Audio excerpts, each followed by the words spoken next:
Which people? That people, the white people, brother. The Edomites according to the Bible, brother. So my point is, every time we try to do something, not doing it the way the Most High told us to do it, it gets overthrown. It gets shut down. Even and it got shut down. To help kids. It got shut down.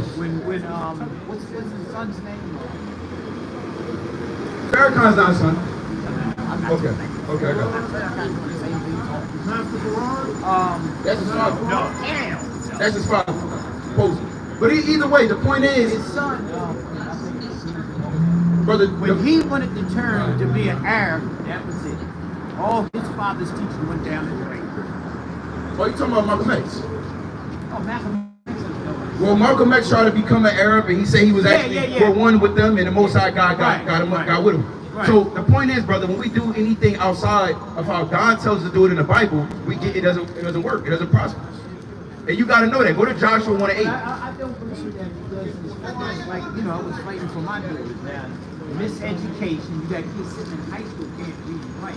But one thing like Farrakhan said, we need to have our own schools, our own bankers. And nobody's helping Omar Johnson. Who's helping him get the schools together? We living under these curses, brother. You got to know. You got to break the curse. But the only way you can break the curse is by keeping the commandments.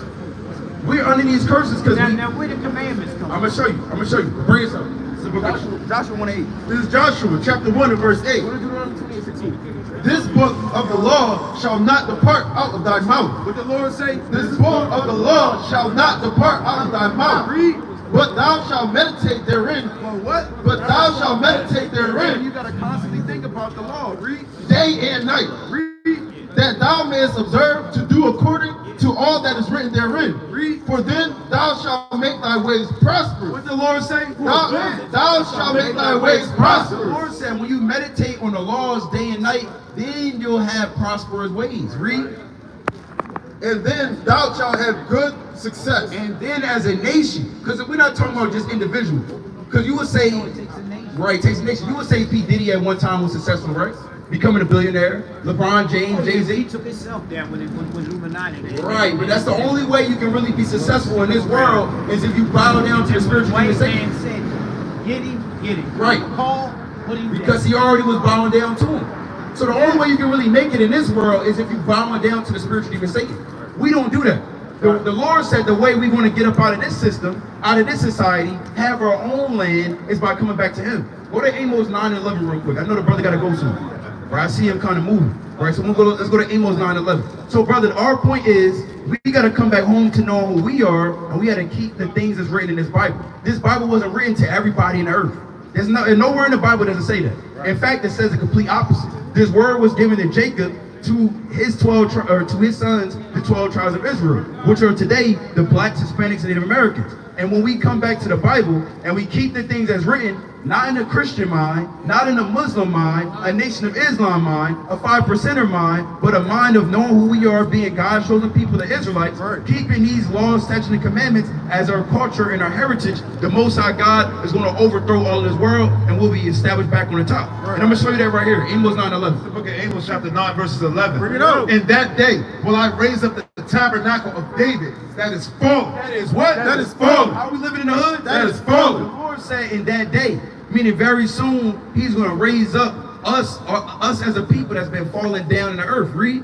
And close up the breaches thereof. Read. And I will raise up his ruins. And I will do what? And I will raise up his ruins. And we living in ruins. We living in slums, ghettos, hoods, straight bullets going through windows, getting little children. Why is that so? Because we're under the curses.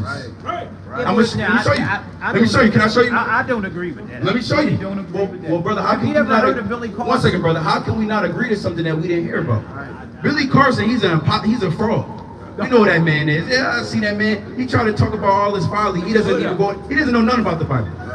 I know who that man is. He's a TikTok influencer. He's very famous. Everybody with a platform and a microphone, they think they somebody. But we don't need this mic. And the Lord, hold on, we don't need none of that. The Lord sent us out here to tell our people who we are according to this Bible.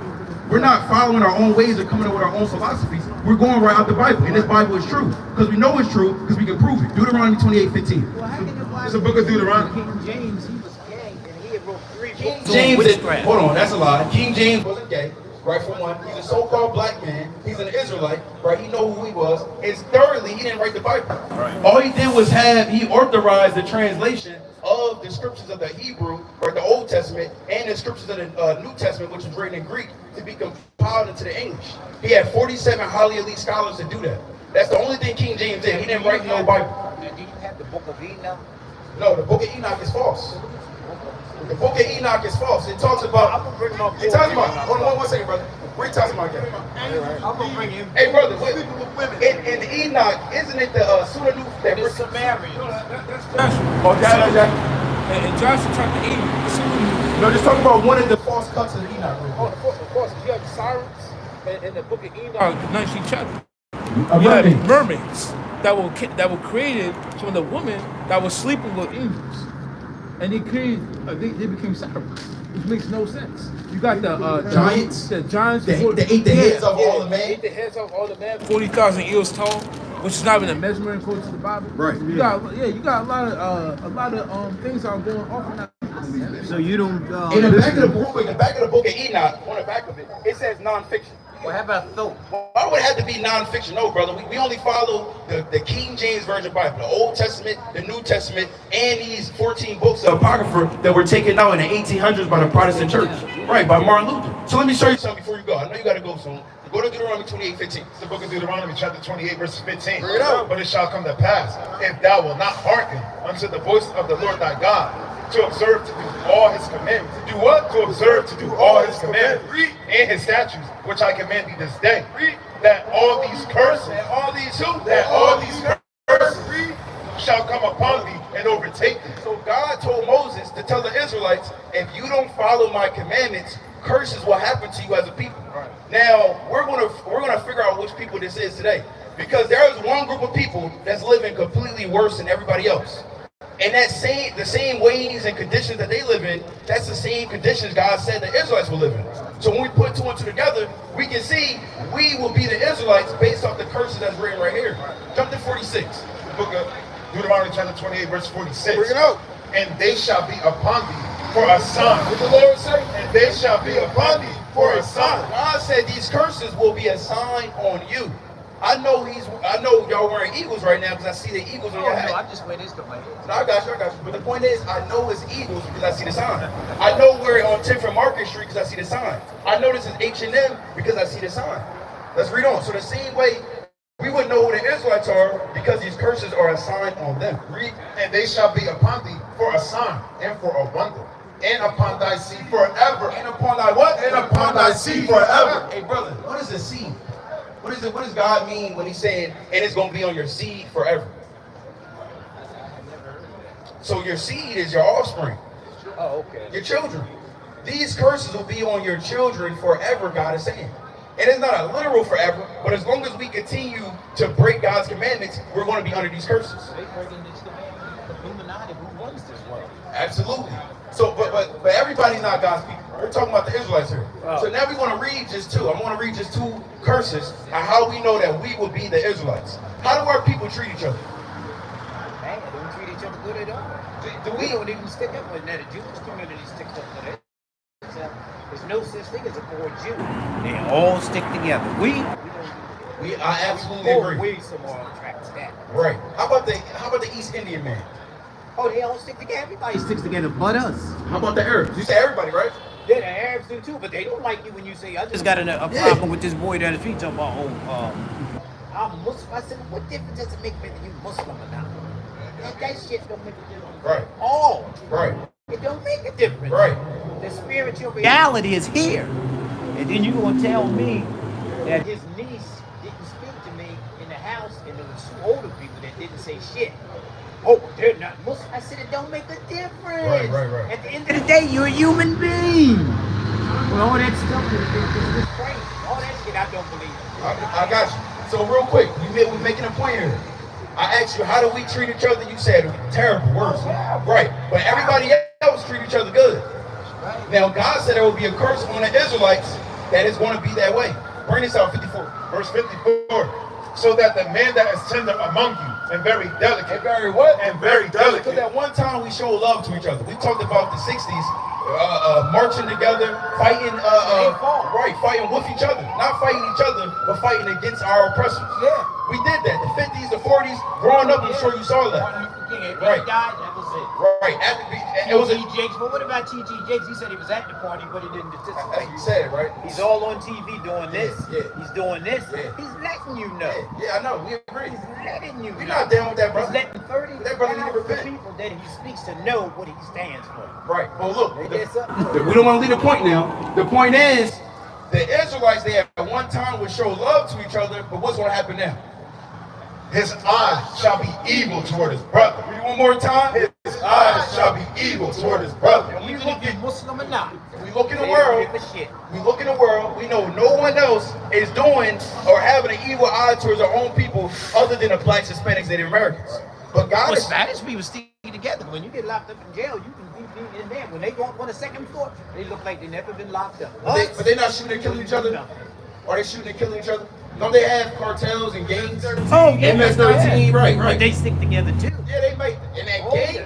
that gang might stick together. But even then, we're telling you that's our people. How do the blacks feel about the Hispanics? Oh, yeah, for the Moors. Right, or the Hispanics is looking at the blacks. We look at each other with an evil eye. Yeah. Whether it's tribe by tribe or tribes against tribes.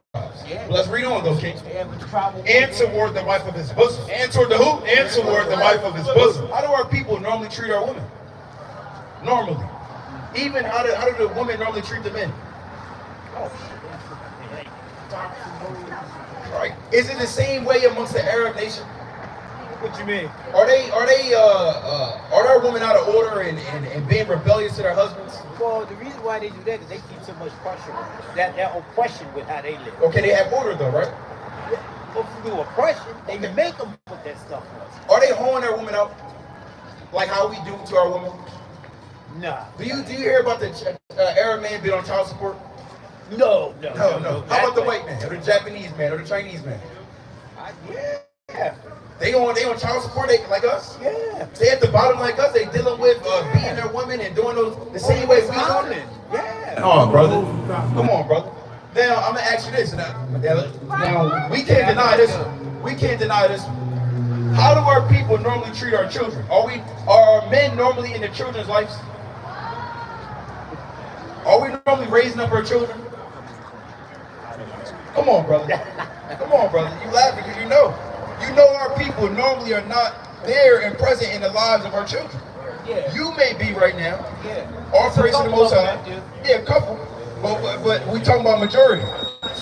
A lot of brothers up here didn't grow with their father. Yeah. That's a common thing amongst our nation. It's not common amongst the whites or the Arabs or the Chinese or the Japanese or even the so-called Jewish man. But God said it will be present amongst the Israelites. And it just so happened, it only happens to our people. Read it.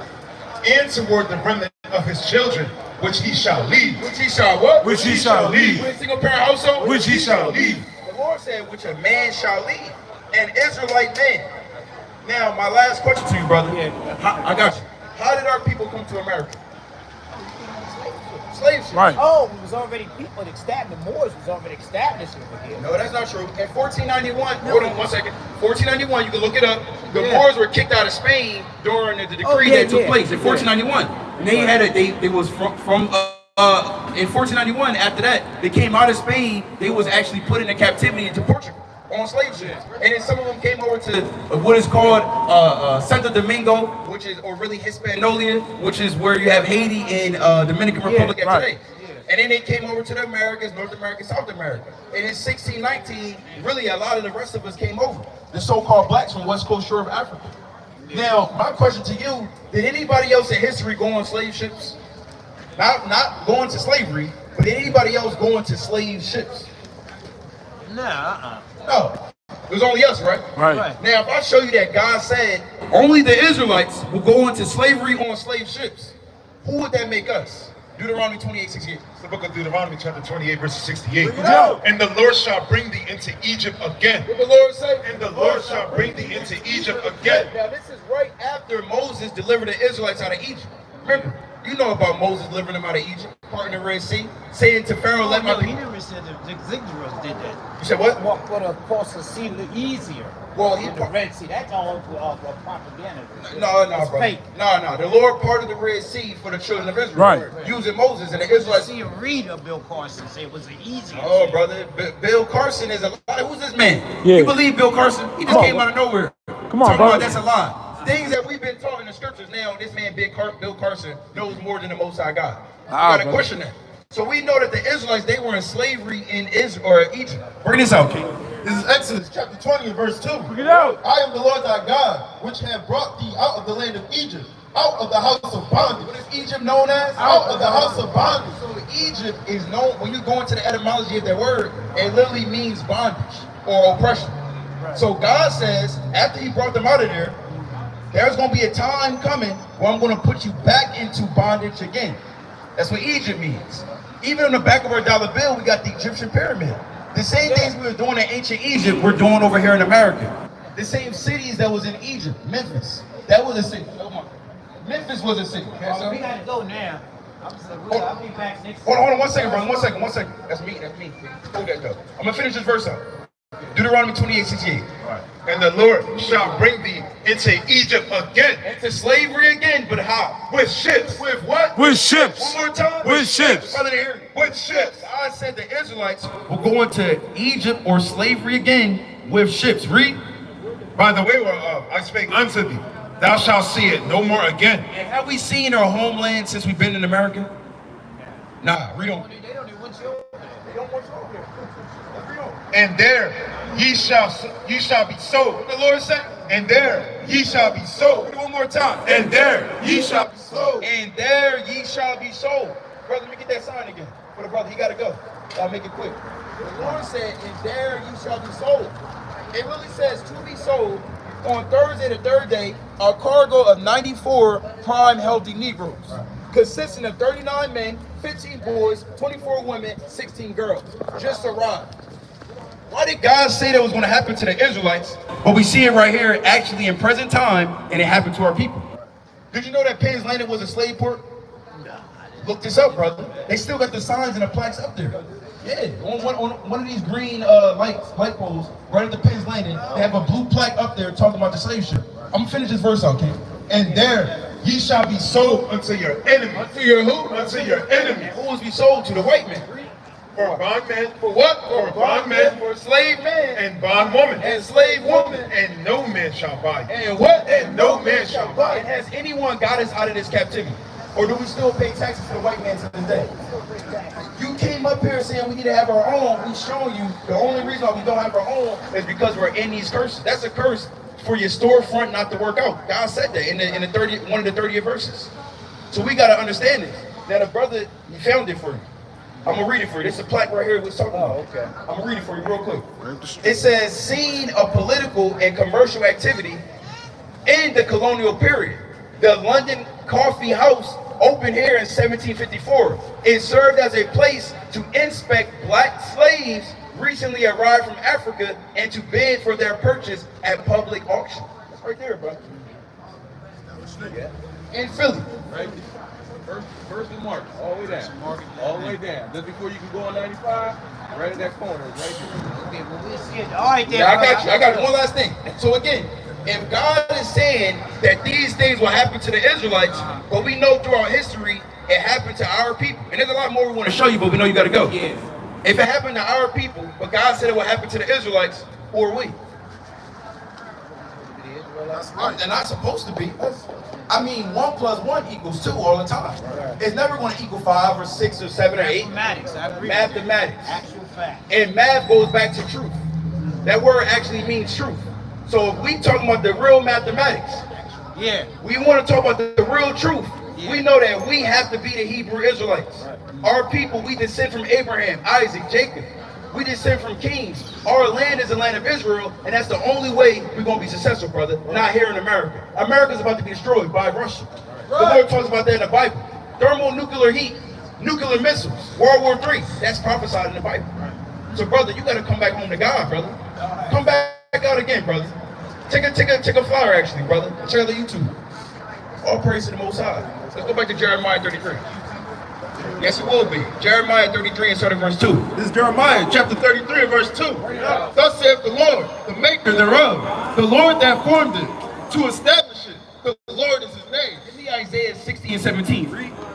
Call unto me, and I will answer thee. What the Lord say? Call unto me, and I will answer And thee. we're calling out to our God right now. I'm gonna continue to 3 o'clock. And then after that, we can do an hour each, brother. Right, read on, King. And show thee great and mighty things. And do what? And show thee great and mighty And things. the Most High God wants to show us great and mighty things. He wants to show us how we can become kings again on the earth. Hey, brother, you want to be a king on the earth, right? This is how you do it. Let's read on. Which thou knowest not.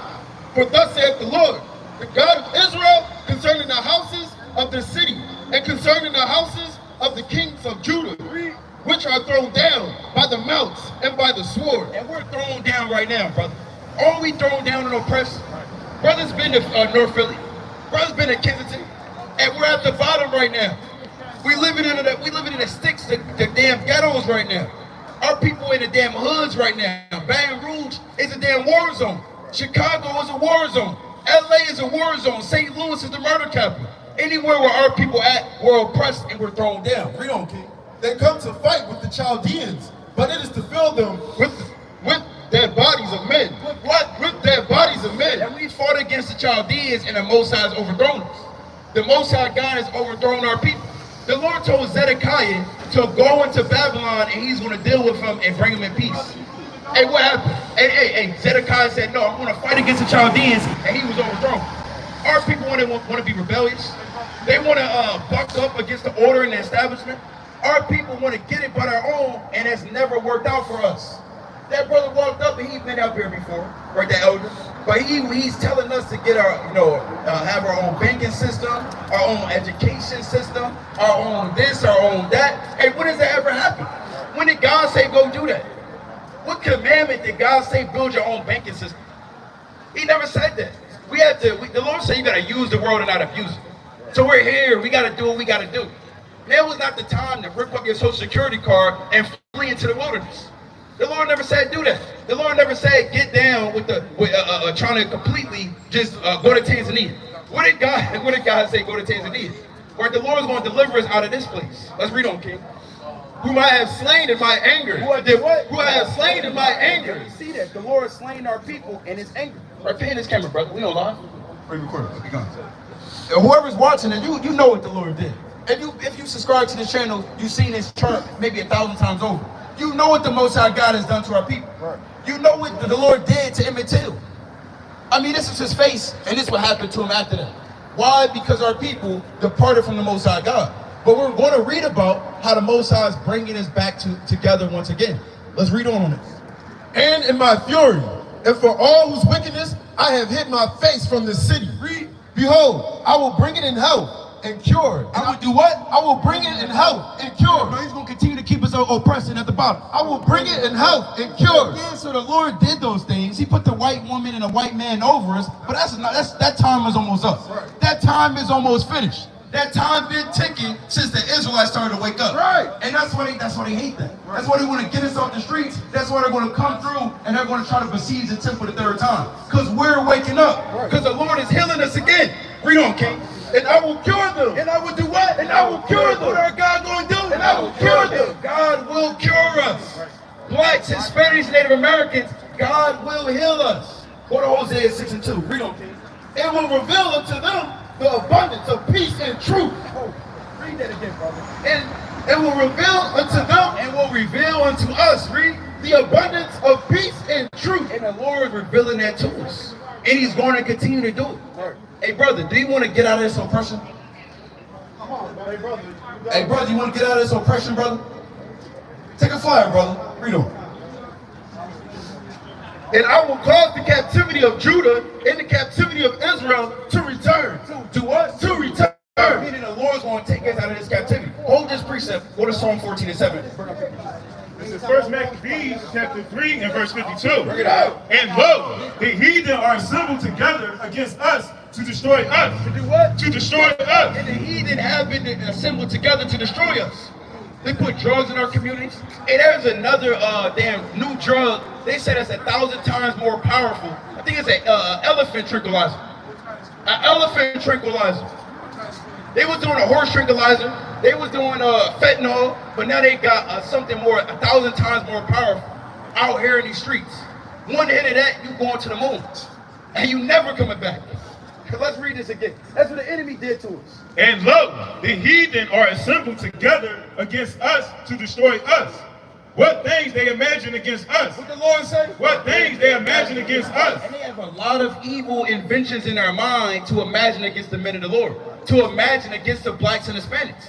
They've been look at all the ways that we've been living. We've been oppressed by who? By the so-called white man. And the Lord only put them over us because we've been disobedient to God. So when we start to be obedient once again, we're going to rule over these nations. Right. That's what we're reading about.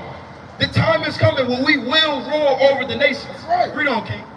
Thou knowest, how shall we be able to stand against them, except thou, O Yahweh, O Yahweh, O Yahweh, be our help, Be our what? be our help. The Lord said, thou knowest. What is Psalm 81 and 18? Or it's like 13. Start at 12, actually. The Lord said, thou knowest. How are we going to be able to rule over them unless you're our help? How are we going to get out from underneath of their hand unless the Most High is with us? That's the only way we can make it. That's the only way we're going to be back on top. Is if we come back to God. Not to Allah, not to Elijah Muhammad, not to Farrakhan, not to Idiot, not to Billy Carson or Bill Carson. They're a false prophet that's all over Twitter, all over TikTok, all over Instagram. People damn, oh yeah, oh that makes sense.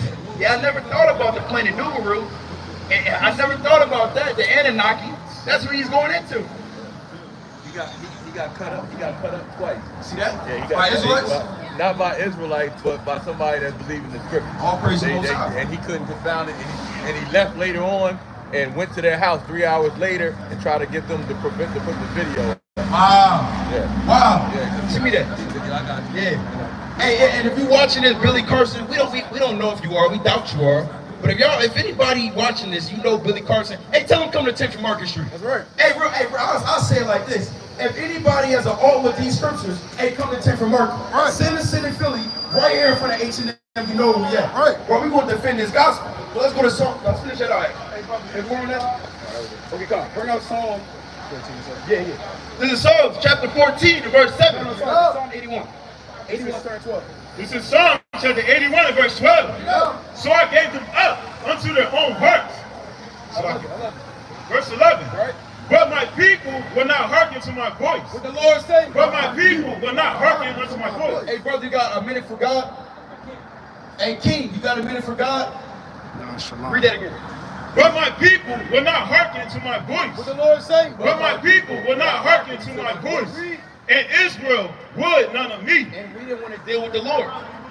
We cast the Lord behind us as if he was a unfilthy or a filthy rag, a menstrual cloth. Said what, brother? So I was actually speaking to my granddad about this.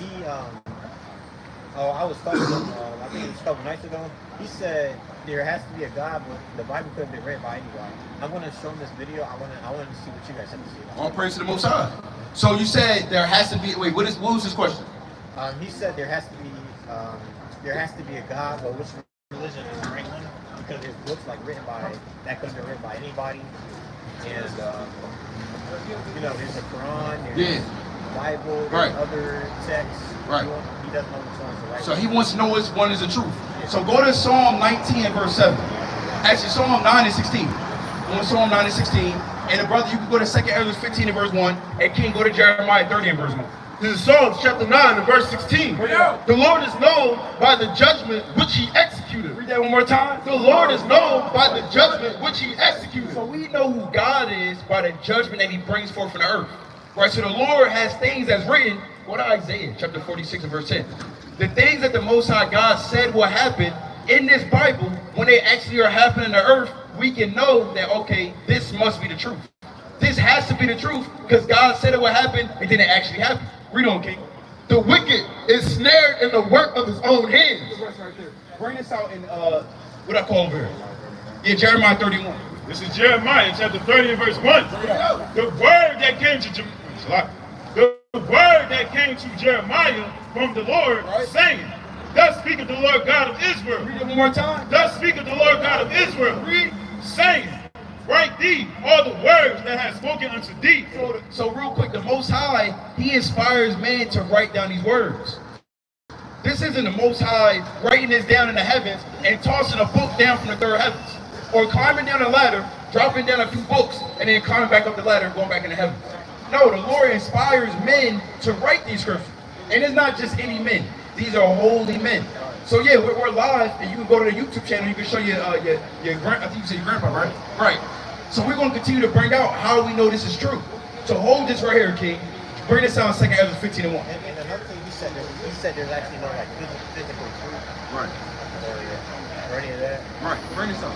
This is the book of 2 Ezra, chapter 15, starting from the top. Behold, speak thou in the ears of my people the words of prophecy. The words of who? The words of prophecy, In the book of St. Matthew 13:16. which I will put in thy mouth, saith Yahweh, and cause them to be written in paper, for they are faithful and true. What is the words of the Bible? Faithful and true. Read it one more time, Elder. Faithful and true. So the things we find in the Bible, they are faithful and true.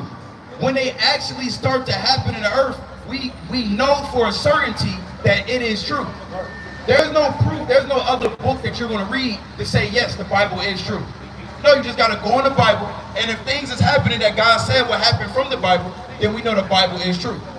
Can you right now, can you honestly say you can predict the future? No. Can any man predict anything unless the Most High allows him to do it? So you first got to know there's a God. Like he said, your grandpa said there is a God. Now, if there is a God, then you got to know that the Most High God is true by the judgments he said will happen in the earth. Bring this out in Isaiah 46:10. The book of Isaiah, chapter 46, verses 10. Bring it out. Declaring the end from the beginning. What does God do? Declaring the end from the beginning. So before things happen in the earth, he says it's going to happen first.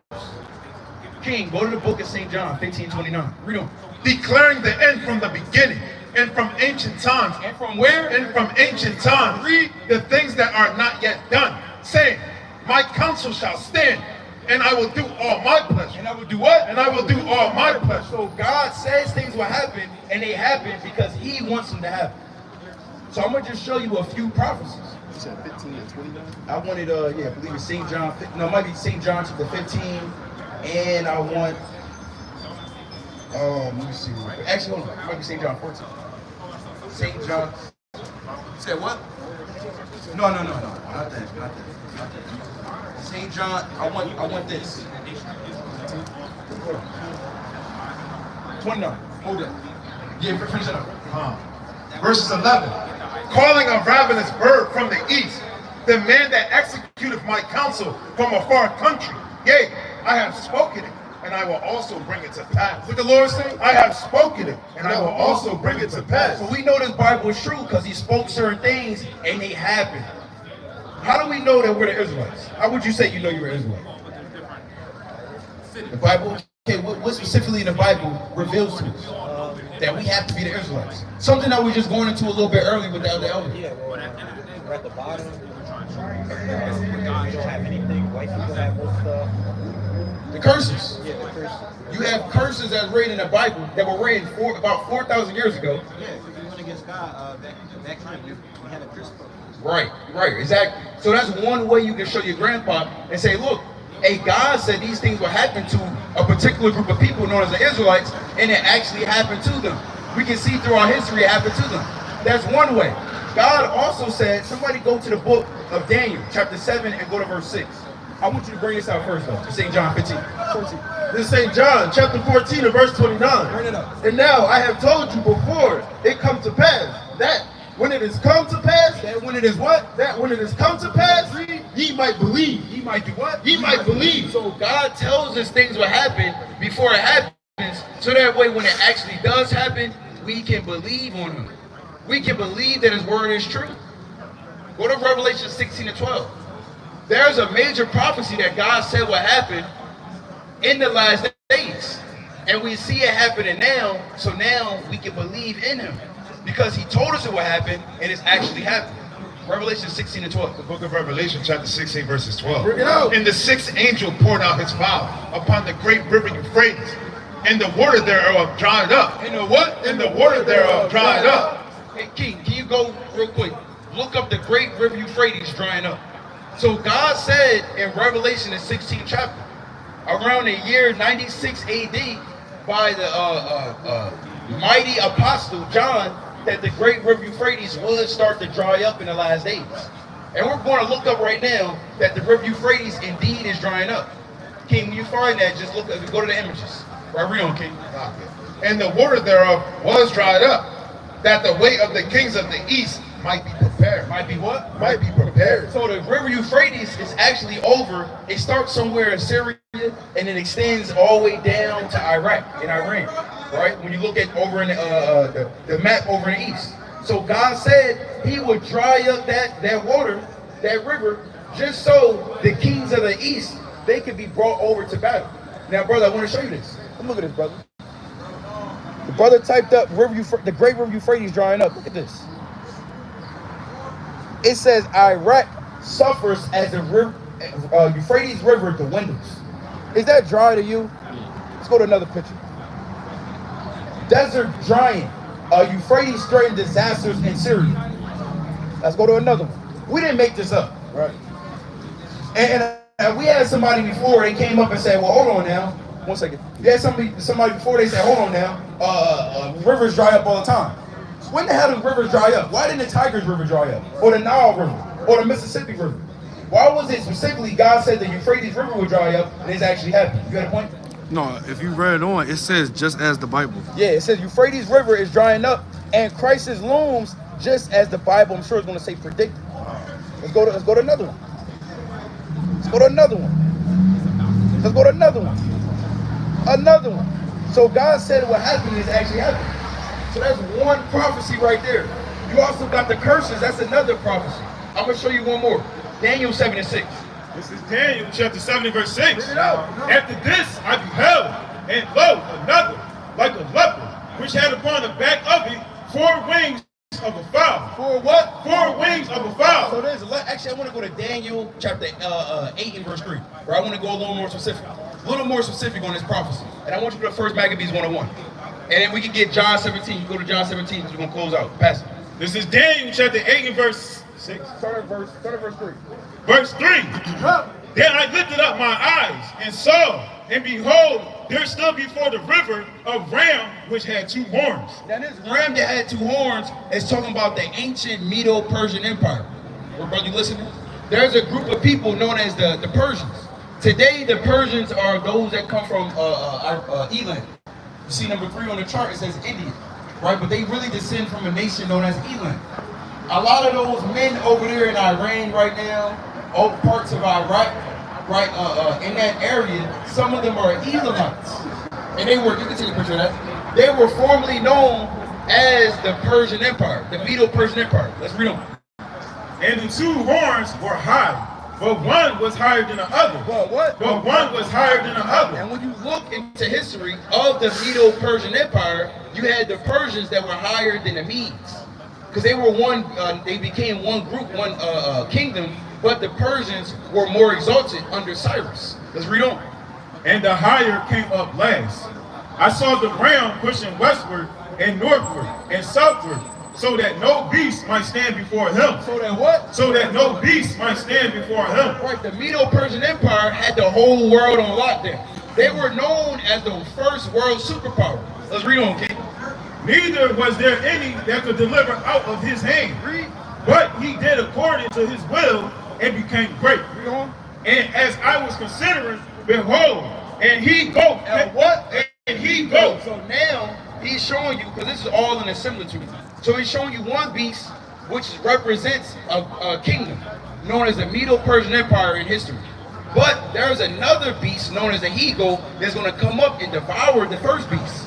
I'm going to show you how that actually took place. He showed it first to Daniel, and then the Lord allowed it to play out on the earth. Let's read on. And he go came from the west on the face of the whole earth. Right, he came from Greece. And touched not the ground. And did what? And touched not the ground. I mean, he was so swift to conquering and devouring his enemies that his feet almost didn't even touch the ground. You see when certain animals, like leopards, they run so fast, look like their feet not even touching the ground. That's how swift Alexander was when he conquered his enemies. I'm going to prove that. Let's read on. And the goat had a notable horn between his eyes. This notable horn is Alexander the Great. I'm gonna prove that too. And he came to the ram that had 2 horns, which I had seen standing before the river, and ran unto him in the fury of his power. And the what? In the fury of his power. Hey, Azra, can you look up the Battle of Guatemala in 331 BC? Read on. And I saw him come close unto the ram, and he was moved with shoulder against him, and smote the ram. And did what? And smote the ram. What did Alexander do to Darius? And smote the ram. And the Lord said that he go, which the Grecian Empire under Alexander the Great, he's gonna come through and overthrow the Medo-Persian Empire. This is prophecy at that time because it didn't happen before Daniel got this vision. So I'm gonna show you. Daniel was around during the Babylonian Empire and towards the beginning of the Medo-Persian Empire. So he wasn't around during the time of the Greek Empire, but God showed him, hey, they're gonna be overthrown by the Greeks. So you can show your grandpa that look, God showed this prophecy to Daniel and it truly happened in history. King, bring this out in the Battle of Guatemala.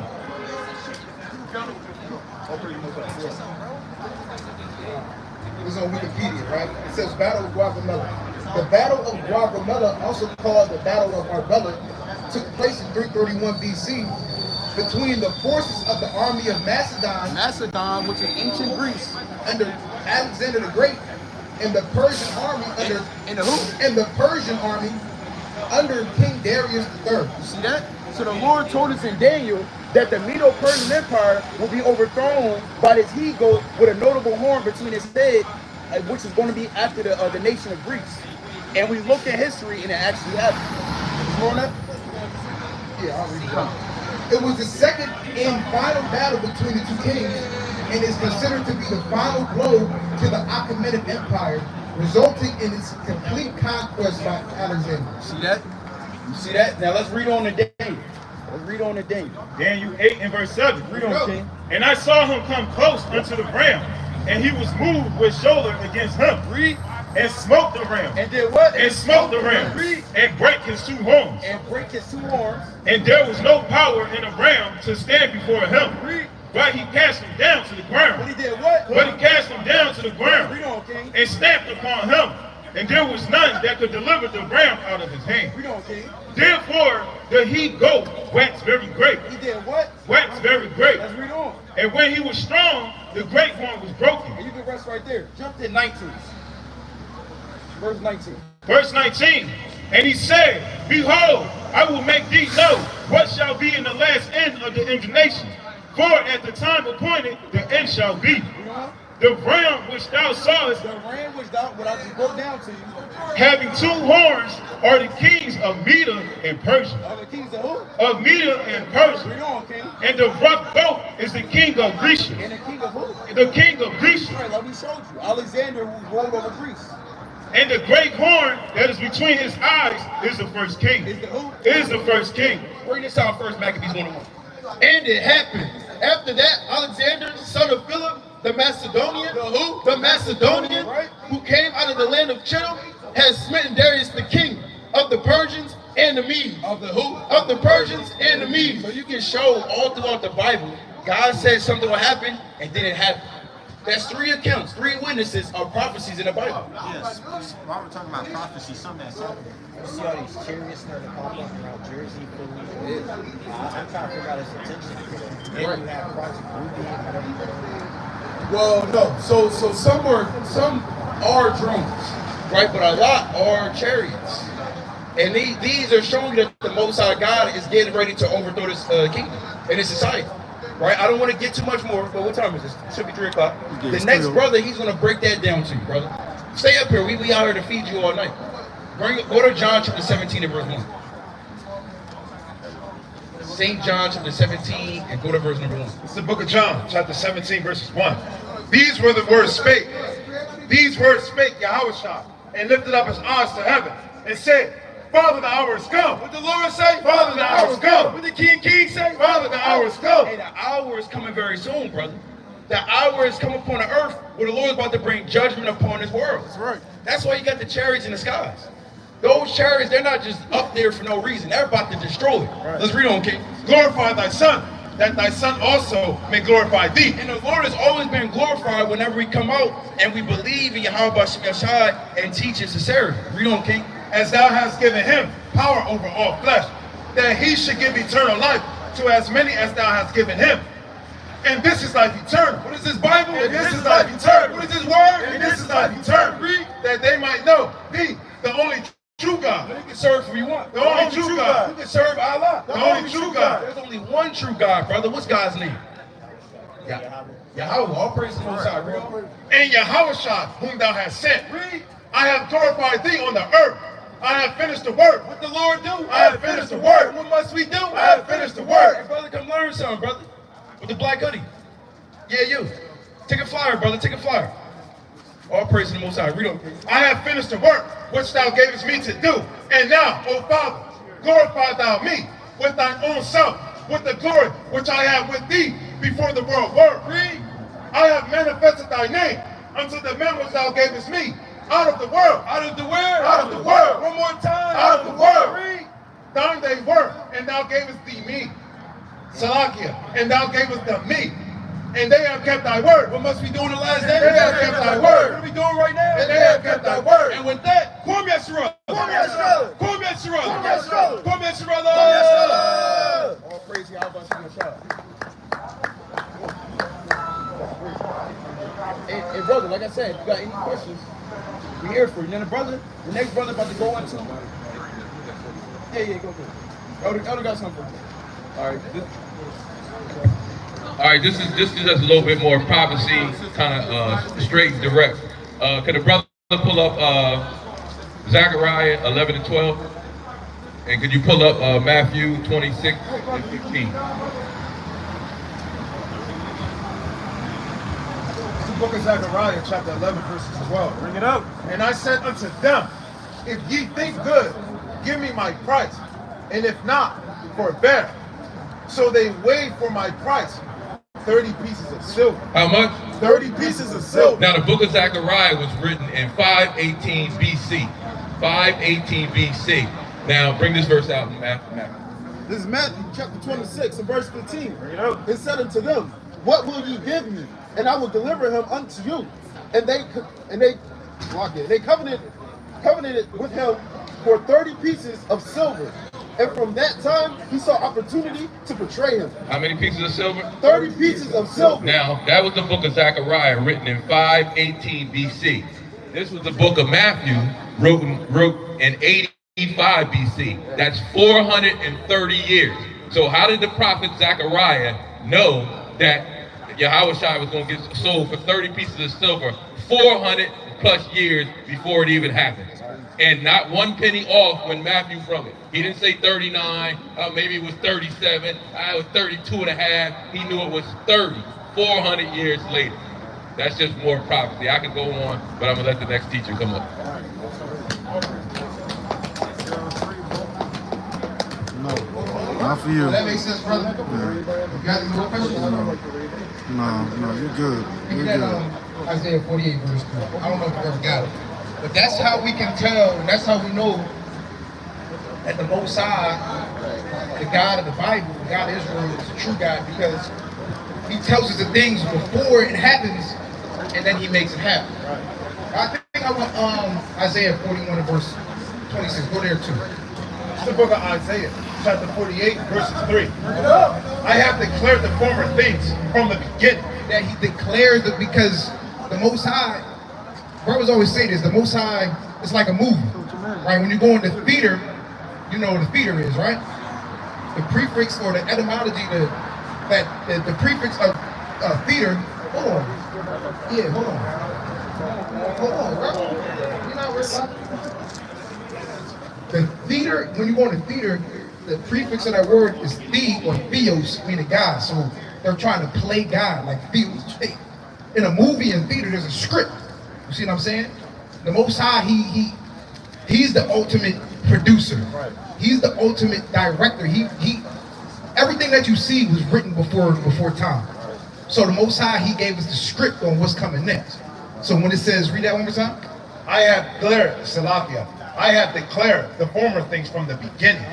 And they went forth out of my mouth, and I showed them, and I did them suddenly. What? And I did them suddenly, and they came to pass. See that? So the Most High, he declares things before, he's telling the future. That's how we know that the Most High is true, because everything that we're going through, everything that we see in the earth, whether it be history, whether it be current events, we can tie these things to the Bible and see that they was written before we were even born. Before we even picked up the Bible, this plan that the Most High, the script that the Most High has written out, it's been playing out before me, you, our grandmothers, you understand what I'm saying? So that's how we can tell that the Most High, the Bible, is true, is real. You had a question?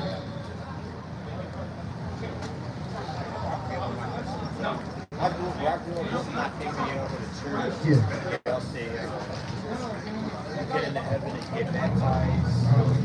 If you just have faith, you'll get to heaven. And you don't actually need to like follow the It said you don't actually need to follow prayer. So give me that, this is the last book of the Bible, last page of the Bible, Revelation. Hold on. Revelation 22 and dang, it's classic. It's 13?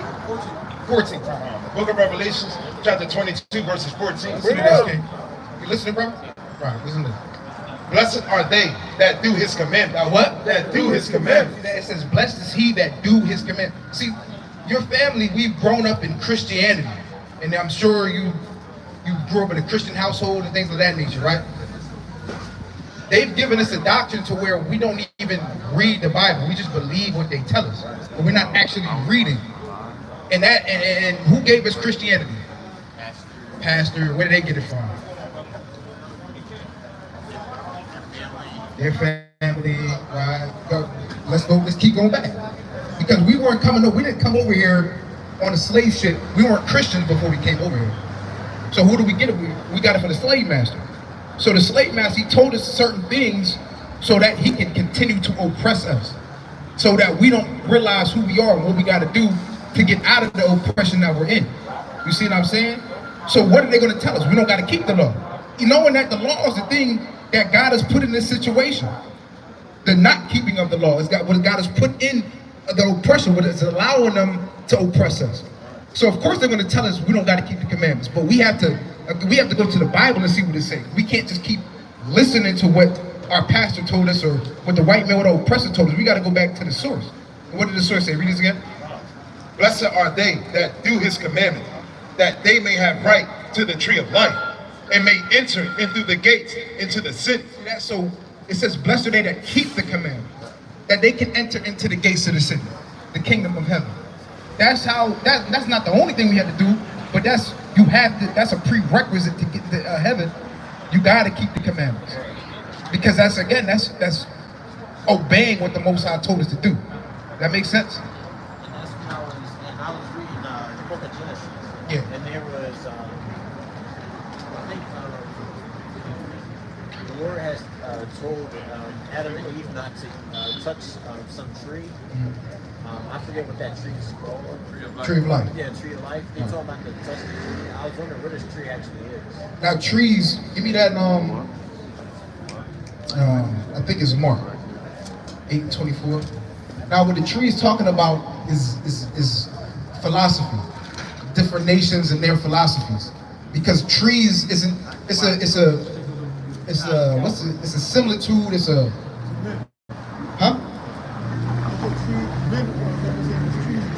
Right, yeah, but it's a word I'm looking for. It's a dark parable. Right, it's because Genesis isn't just plain upon tables. It's not just because everybody thinks that it's talking about two people and they ate an apple and there was a snake that was talking to them in the garden. It's not what that's actually talking about. Right, it's talking about men. It's talking about going into different philosophies, different eating of different fruit of different trees, because the Most High, He gave us philosophy. He gave us His doctrine. You understand? But we wanted to go Adam, he wanted to go and eat of a different tree. So give me that with Mark 8 verse 24. It's the book of Mark, chapter 8, verses 24. And he looked up and said, I see men as trees walking. That's it. I see men as trees walking. See that? So the Most High, and somebody give me Psalms. I think I went 1 in verse 2. So the Most High, He likens men on the trees. He likens philosophy, the fruit of a tree, different philosophies, doctrines. So he gave us a tree. He gave us something to when you talk about the scriptures, even the scriptures talk about digesting or eating of the word, right? But we wanted to go to different nations at that time, different in their philosophy. Do you understand what I'm saying? But God, he didn't want us to do that. And that was a tree that he specifically told us not to eat of. Right, so give me that in Ezekiel 31 and verse 7. This is Ezekiel chapter 31 and verse 7. Yeah. Thus was he fair in his greatness. This is verse 5. Therefore his height was exalted above all the trees of verse 3. Behold, the Assyrian was a cedar in Lebanon. Right, and the Assyrian is talking about Adam. It's talking about a man of power. When you read the Assyrian, doesn't always just mean the Assyrian. It can mean a man of power. You read that in Micah the 5th chapter. Right, read on. With fair branches and with a shadow and straw. See that? So he's likening men, he's likening nations unto trees. He's got branches, but it's a similitude. You understand? Read. And of an high stature. And his top was among the thick boughs. The waters made him great. The deep set him up on high. With her rivers running round about his planks, and sent out her little rivers unto all the trees of the field. Therefore his height was exalted above all the trees of the field. He's liking it. He said his height was exalted above all the trees of the field. Read. And his boughs were multiplied, and his branches became long because of the multitude of waters when he shot forth. All the fowls of heaven made their nests in his boughs, and under his branches did all the beasts of the field bring forth their young, and under his shadows dwelt all great nations. Thus was he fair in greatness, and in length of his branches. For his root was by great waters. The cedars in the garden of God could not hide him. I know it says all the trees in the field. It's nuts. Yeah, it's nuts, right? Yeah. Verse 9. I have made him fair by the multitude of his branches, so that all the trees of Eden that were in the garden of God envied. What's that say? That were all the trees that were in the garden of God envied him. See that? It says all the trees in the garden of God envied him. Now, can trees actually be jealous? Real trees? So that just shows you that it's a parable. It's talking about these other trees that we as a people, that the chosen Adam, he went to and he ate the fruit of that tree, or the philosophy of that tree, which the Most High told us not to eat of. You see what I'm saying? Even give me Psalms 1 and verse 2. This is Psalms chapter 1. This And is Psalms chapter 1 and verse 2. bring it up. He delights in the law of the Lord, and in his law doeth he meditate day and night. And he shall be like a tree planted by the rivers. See, that's so the Most High, again, he's likening men of the trees, by the living water, bringing forth fruit. It's all a similitude in a parable. So when it's talking about Adam going and eating of a different tree that the Most High told him not to eat of, it's him going to a different nation and eating of their philosophy, their doctrines, the things that they were doing. Does that make sense? All right. So is there more than? Oh, what you were saying, but I can read the rest. Yeah, go read the rest. Let's finish it. The rivers of water that bringeth forth his fruit in his season. His leaf shall also his leaf shall not wither. Whatsoever he doeth shall prosper. Yeah, so men bringing forth fruit, trees being rooted, being by the water. It's all again a similitude that you can look at and look in the world, in the earth, and see trees, and you can apply that to men. And that's what the Most High, he does that continually in the Bible. That is called dark sayings, it's called parables, that not everybody's going to understand. But those that have knowledge, those that the Most High gives the spirit to understand, they're going to be able to understand. You understand? So that's not the whole thing. If we was to break down the whole thing in Genesis, we'd be here for all night trying to break that down. See what I'm saying? But I'm sure there's videos on it. Brothers, do we have a video on our channel about Genesis? What is that? First, 1 through 3? Cold cuts. It might be on the cold cuts page. You got the cold cuts page? You know what the cold cuts page is? Somebody, yeah, give them a flyer. Maybe you can look that up. I have a flyer. Okay. Yeah.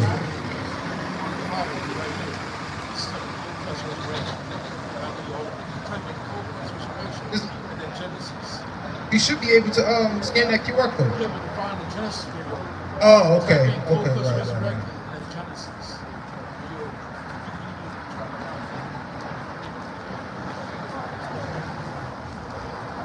You got any other questions, brother? Not yet. How long you been in the truth, King?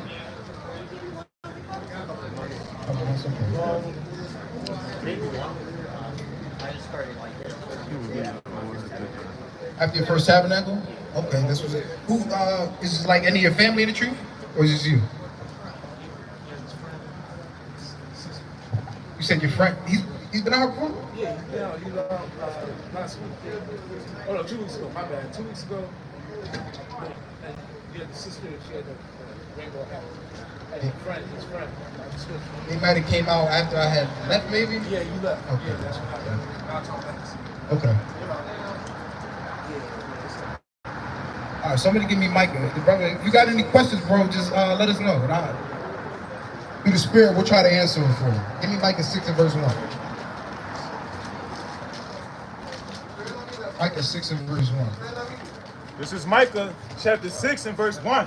Hey, y'all, it says, you believe in the Bible? With the can of the goose. What you got? Hear ye now what the Lord saith. Arise, contend thou before the mountains, and let the hills hear thy voice. Hear ye, O mountains, the Lord's controversy, and ye strong foundations of the earth. For the Lord have a controversy with his people. That's it. For the Lord have a controversy with his people. What is the Most High saying? He's saying he has a beef. He has a bone to pick with you so-called Black, Hispanics, and Native Americans. Why? Because you turned your back on the Most High. After all the things that the Most High did for us as a people, we go and we commit what the Most High feels is spiritual fornication, which is cheating on the Most High.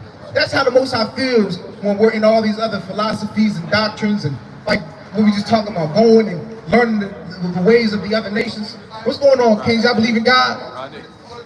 Hey, brothers. Hey, what about you, King? You got 5 minutes, you believe in God? No, sorry, I gotta go. Come on, brother. Take a flyer, bro. Take a flyer, King. Yeah, that brother had to go. Yeah, you see? But that's how the Most High feels, and that's why he's saying he has a bone to pick with us as a people. Because again, everything that we have, the only reason why we still here is because of the Most High. He said, because the Most High don't change, that's why we're not consumed. If it wasn't for the Most High, these other nations, they'd have took us out already. So what? The Most High said he has a bone to pick, he has a controversy with our people. Read on, King. Hey, bro, with the LA. Hey, King. Bro, what about y'all, sisters? Y'all believe in God? Give us 5 minutes. 5 minutes. We don't know that, King. And ye strong foundations of the earth. For the Lord have a controversy with his people, and he will plead with Israel. O my people, what I have done unto thee. O my people, what have I done unto thee? The Most High wants to know, what has he done for us to turn our back on our God and go and serve all these other gods, serve rock gods, serve Allah, serve this Christian God, this white Jesus. What have we done to church? Because what have these other guys done for us? We could go and see what the Most High did for us as a people. What has Christianity done for us? What has Islam done for the so-called black man? It's done absolutely nothing. We're still out here shooting and killing each other, selling each other drugs, while we're wearing our damn kufi. Or why are we doing all these, what's the damn prayer that they do? Salat. Salat, and making shahada, and we still killing each other. But we want to turn our back on the Most High after all the things that he's done for us when we read these scriptures. Read on, okay? O my people, what have I done unto thee? And wherein have I wearied thee? Testify against me. What? Testify against me. The Most High said, bring a testimony against me. Testify against me like we in court. Bring something to, what's the evidence that I've done you any wrong? No, I took you, you read Ezekiel the 16th chapter. He brought us, he took us out of our infancy. He called us, our mother was a Canaanite and our father was a Hittite. He brought us, and he was in our blood, and he came and got us out of Egypt. We're going to read that. All these different things that the Most High did for us, and we still reject our God and refuse to acknowledge the things that He's done for us. Read on, King. For I brought thee up out of the land of Egypt, and redeemed thee out of the house of servants. These are the things. You read Second Esdras. Somebody give me Second Esdras, the first chapter. The Most High he destroyed. When you read about Egypt, and when He brought us out of Egypt, Egypt was the top power on the face of the earth. It was over Babylon, over all these different kingdoms. People still, other nations still subscribe and try to be like Egypt today. That's how great it was. And the Most High took down Pharaoh. He took down Pharaoh and his army and redeemed us out of Egypt. And we came out of Egypt, and as soon as we got into the wilderness, we went against our God. That's why the Most High said, testify against me. Because there's nothing we can do, nothing we can say against the Most High, because He's done everything for us. Right, read what you got. I think, so we can start at 6. Let's start at 5, actually. The book of 2nd Esdras, chapter 1, verses 5. Here we go. Go thy way and show my people their sinful deeds, and their children their wickedness, which they have done against me, that they may tell their children's children, because the sin of their fathers are increased in them. For they have forgotten me. What? For they have forgotten me. We've forgotten our God. We don't even know the Most High's name, let alone what He's done. And that's why we come out here to tell our, it said, go and tell our people their wicked deeds. That's what we're out to do, is show our people how we're going on, and show them how far away from our God we've strayed. It says we've forgotten our God. Read. For they have forgotten me, and have offered unto strange gods. And not I, even He that brought them out of the land of Egypt, from the house of bondage. What? From the house of bondage. You read about our slavery. He said He put upon us hard work and labor. And working in that damn hot sun over there in Egypt. Right. He said the fiery furnace. Do you know how crazy it probably was to be in slavery in Egypt in that damn hot sun over there in that so-called Middle East? And that's what the Most High brought us out of. What's going on, y'all? What's going on, family? Y'all believe in God? What God y'all believe in? Allah? Y'all, Muslim? Y'all Islam? Oh, you are? Okay. How old are y'all?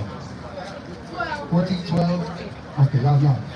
Okay, so what's our nationality as a people? I know y'all still in school, right? What school y'all go to? So what? I can move up. I can't hear you on the bus and all that. We don't bite. Come on. We gonna have class. I know it's Saturday, but we going to school today. What school y'all go to? President, okay. What y'all middle school? Gotta be middle school, right? All right. So what do they teach y'all about our people? What can you tell us? Move up. I like that answer. They'll teach us about it. Okay, so why? What do y'all learn during, y'all know about Black History Month, right? What do we learn about in Black History Month? What do we learn about our people? It was slavery. Okay, what about, did they teach us anything before that? Or they just make us learn about how we were slaves? So we're out to teach our people who we are according to God. Because y'all believe in God, so y'all believe God created everything you see, right? He created all the nations. So what we're telling you is that when you read the Bible, you're reading about us. Y'all believe in the Bible? Y'all know anything about the Bible? Name me 3. All right, I want all of y'all. Name me somebody in the Bible. One person. Huh? Adam and Eve, okay. Michael, okay. One person. Well, I know you got somebody in mind. Oh, don't cheat. This is not an open book test. You don't read them. You can't name me one person? Not one? Okay, what about you? Mary, okay. Who? Messiah? Okay. It sounds about right. I don't know. Isaiah? Okay, Isaiah. What about you, sis? Name one person in the Bible. No, you don't know? Judah. Oh, that was what about, did you give me one? You didn't give me one. Oh, give me one person you know in the Bible. David. Okay, that's a good one. So what's the common denominator between all these people that we just named? Jesus. Oh, that's a good one. So what's the common denominator with all these people that we named? Judah, Jesus, Michael, who else we named? Isaiah, Mary. Yeah, what makes all these people common or the same? Okay. What about y'all? Now give me an answer. The common thing between all these people is that they're Israelites. That they're the same nation of people. We're telling our people is that we're the people of the Bible. When you read the Bible, it's a book about a specific people, a specific nation. Just like when they tell you about, just like in China, right? They got their own history books and things like that. We don't have our own history books in schools, but what we're trying to tell our people is that this is our history book right here, the Bible. They don't tell you that. The Bible, they tell you the Bible is just a Bible of, a book of stories and tall tales. When this is actually our, hey, Agara, young brother over here choking. About to give up the ghost. You good? So what we're telling y'all is that the Black, Hispanic, and Native American, you can read about our history right here. Let me show y'all something. Give me the curses real quick. Now, where y'all live at? Y'all from Philly, right? Now, have you ever thought to yourselves, all right, well, we're going to give y'all flyers to get done, all right? So, when you look at how we live in Philly, the so-called Black and Hispanic, have you ever thought to yourselves why we live how we live? Why we're shooting and killing each other, living at the bottom in Section 8 and poverty? Y'all grew up with your fathers in your lives? I got your fathers in your lives? Okay, why is a lot of our people not growing up with fathers? Why are all these things? Y'all heard about generational curses before, I'm sure, right? Why are the generational curses on us as a people? I don't know. What we're here to tell you is that our people in the Bible, in history, we made a covenant or contract with God. The God of the Bible, we made a contract with him. You've heard of Moses, right? The 10 Commandments, all these, that was us. And those commandments that we got from God was a contract that we had to keep, and we broke that contract, so now we're living on the bottom. Now we're shooting and killing. Now these generational curses that everybody talks about, this is a literal curse from God. And we're going to show you that. Give me 28:15 real quick. This is Deuteronomy chapter 28 and verse 15. Bring it out. But it shall come to pass, if thou wilt not hearken unto the voice of the Lord thy God. So what Moses is telling us, if we don't listen to our God, read, to observe, to do all his commandments and his statutes, which I command you this day. Because God gave his commandments, he gave his instructions. All right, read. That all these curses, that all these curses, read, shall come upon thee and overtake thee. So, just like a father, right? You said you got dad in your life. What happens if dad gives you instruction and you don't do it? In trouble. So we're telling y'all is that our God gave us instruction, we ain't do it. So guess what happened? We in trouble now. Just like you said, getting yelled at, some kind of discipline has to happen. Whether y'all ain't never get the belt put on y'all? Oh, okay, you got the belt? Got y'all PlayStation taken away? Okay, that's what we're telling y'all is happening to us. Watch this. Give me 68. Just go right to it. It's 28, verse 68. This is one of the curses that God said would happen to us as a people. Read. And the Lord shall bring thee into Egypt again. Now the Israelites, why did Moses bring them out of Egypt? What were they doing?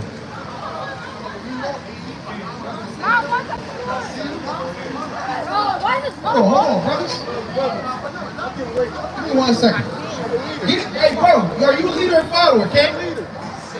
Damn. Take a flyer then. Take a flyer at least. Hey, brother, you believe in God? Take a flyer, bro. Brother, you don't got a minute to talk to your brother? Check that flyer out, all right, Ken? At least he got a flyer. Hey, sis with the ring. So where was we at? Where's we at? Micah 6. Micah 6. Yeah, let's go back to Micah 6. This is Micah chapter 6 and verse 4. For I brought thee up out of the land of Egypt. Read the second Ezra, the first chapter. Let's go back there. Second Ezra, chapter 1, verses 5. What about you, King? Hey, brother, that's Ian. You believe in God? Verse 7. And not I, even he, that brought them out of the land of Egypt from the house of bondage, but they have provoked me unto wrath, and despised my counsel. And what? And despised my counsel. We despise the counsels of the Most High. We despise the instruction that God gave us, even though He said what? These instructions that He gave us was for our good. So what do we expect after if we go away from the counsel of our God or forget our God that gave us laws and instruction that was for our good? What do you think's gonna happen? Hey, sis with the donut. Sis with the donut. You know?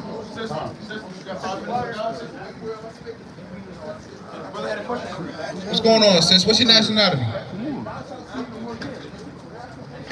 What's going on? No, nationality. That's the religion. You don't know. What does the society refer to as? Who will be sold to? You don't know. But God said you're going to be sold to. What is all of us up here right now? Jewish man never went into What do they refer to us as an ethnic wise? African American. Okay, so do you believe that we're African American? as a nation. Do you know where that term came from? The white man called us African American. Now, who are we truly? Because African American, you really look at Africa when we got that term put on us was in the 80s. And we've been over here from what they tell us, 500 years, 400, 500 years. So who were we before that? Who were we before we came over here with slave ships? Before they started calling us black and nigger and all these different terms. 9 months later, So what? who comes out? Can't hear you. Who's Jesus? You said, what do we call ourselves then? Well, we want to see what God called us because God created us. You read the Bible, right? And I don't know, you said you're in Islam. So, we out here, we're not a religion. We just go based on what the Bible says. And the Bible is actually a history of our people, which we don't know. Because we think we're black, we think we're African American, and we got those terms put on us when we came over here. Right. Yeah, we did. Now, Christianity, a lot of our people believe that this book came about by Christianity, which is not true. Christianity took this book and hold on, bro. I appreciate you. Appreciate you. This book came about years before Christianity came about. You can look at different manuscripts that are thousands of years old. Christianity came about 1,000 years after the Bible was even came about. You see what I'm saying? So Christianity took this book and used it as a tool to control the so-called black, Hispanic, and Native Americans. Because when you go into Christianity, let's see, what about the Hispanic? Let's see, do we have that picture or was that in my trip? How you know you're going to the man's bathroom? When they came over here with the cross. We don't have that? That's New York? No, when they came over here with the cross. We don't have that? So when we talk about the Hispanics, the Aztecs, the Mayans, the white man, they came over here with the cross and the picture of white Jesus. Where's white Jesus at? Turn that. And picture this guy. You've probably seen him before. This guy to your left. They came over with him and said, you either get down or you're gonna lay down. Are you gonna serve this guy? Or we gonna cut your head off? So Christianity was forced on us as a people. But the Bible is something that we've always had. Why? Because it's a record in the history of our people. You see what I'm saying? And we're telling you that we're the... Got something? What you got? Yeah, will we show that sister that picture real quick?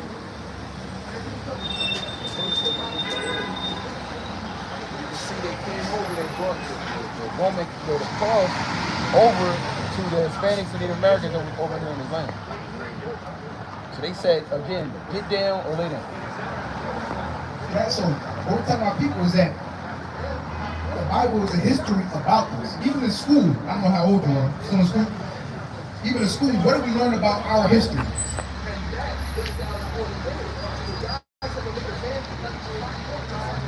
It's just slavery. We just learned that we were slaves and that's it. But we have a deeper, more rich history in that you read about it in the Bible. Like, give me, you know about Moses, right? Now, give me, let's just go right to the curses. Wow. Well, matter of fact, let's get Jeremiah. 17 and verse 4. Watch this. Jeremiah chapter 17 and verses 4. And thou, even thyself, shall discontinue from thine heritage. Most High, throughout the whole Bible, you read God of Israel or my people. Because God has he has a specific people on this earth that he set up to be great or above other nations. So it says, you're going to lose your heritage or discontinue from your heritage. What does discontinue mean? You know? The word discontinue. Stop. So read this one more time. And thou, even thyself, shall discontinue from thine heritage that I gave you. Most High is talking to a specific nation, telling them that they're going to discontinue from their culture or their heritage. Let people, now we can look at all the nations of the earth, nobody else has discontinued from their culture or their heritage like we have. Because again, we don't even know who we were before we were slaves. So the Most High told this specific nation, you're going to discontinue from your heritage that I gave you, read. And I will cause thee to serve thine enemies. The same nation that lost their heritage, they're going to serve their enemies. Where? In a land which thou knowest not. Who does that sound like? Who is that referring to? Because we can look at all the nations of the earth. What people have lost their heritage and went and served another nation of people in another land? Us. So we can clearly see parallels to us in the Bible. This is how we can show that we gotta be, and this is only one, but we can see that this gotta be talking about us because we're the only people that go through these things that the Bible's writing about. Right. What you have, King? Yeah, I actually want that. Read. This is Isaiah chapter 42 and verse 22. But this is a people robbed and spoiled. This people is robbed and spoiled. Read. They are all of them snared in holes. Snared in holes. Now, what is a hole? What is it? If you're snared, what's a snare? Trap. What do our people say? What are our people in? Our people talk about being in the trap, but what is a trap?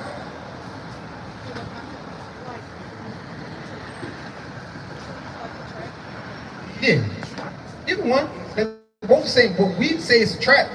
We look at it like it's a cool thing, but we're really in the trap. They give us drugs because they redline us. They don't give us jobs, so they give us drugs, and they don't tell us that the drugs is either going to lead to you in jail or you dead. So that's a trap, right? It says this people, they're in trap. They're snared in holes or in a trap. Read. And they are hid in prison houses. And they're what? And they are hid in prison houses. The same people that's in the trap, they take up the majority of the prison houses, or they're in jail. What people take up the highest population of the prison system? Who does that take? Who represents the highest population of the prison system? That's what I want to say. Blacks, Hispanics, and Native Americans. Why can we read the Bible, look at these people that God is saying is they're going to be robbed and spoiled, they're going to be in a trap, they're going to be in jailhouses, and they're going to lose their heritage, they're going to serve other people. Why are we reading this and then we're like, well, this fits us? Because this is us. We're reading Black history in the Bible. We're reading something that they don't want you to know.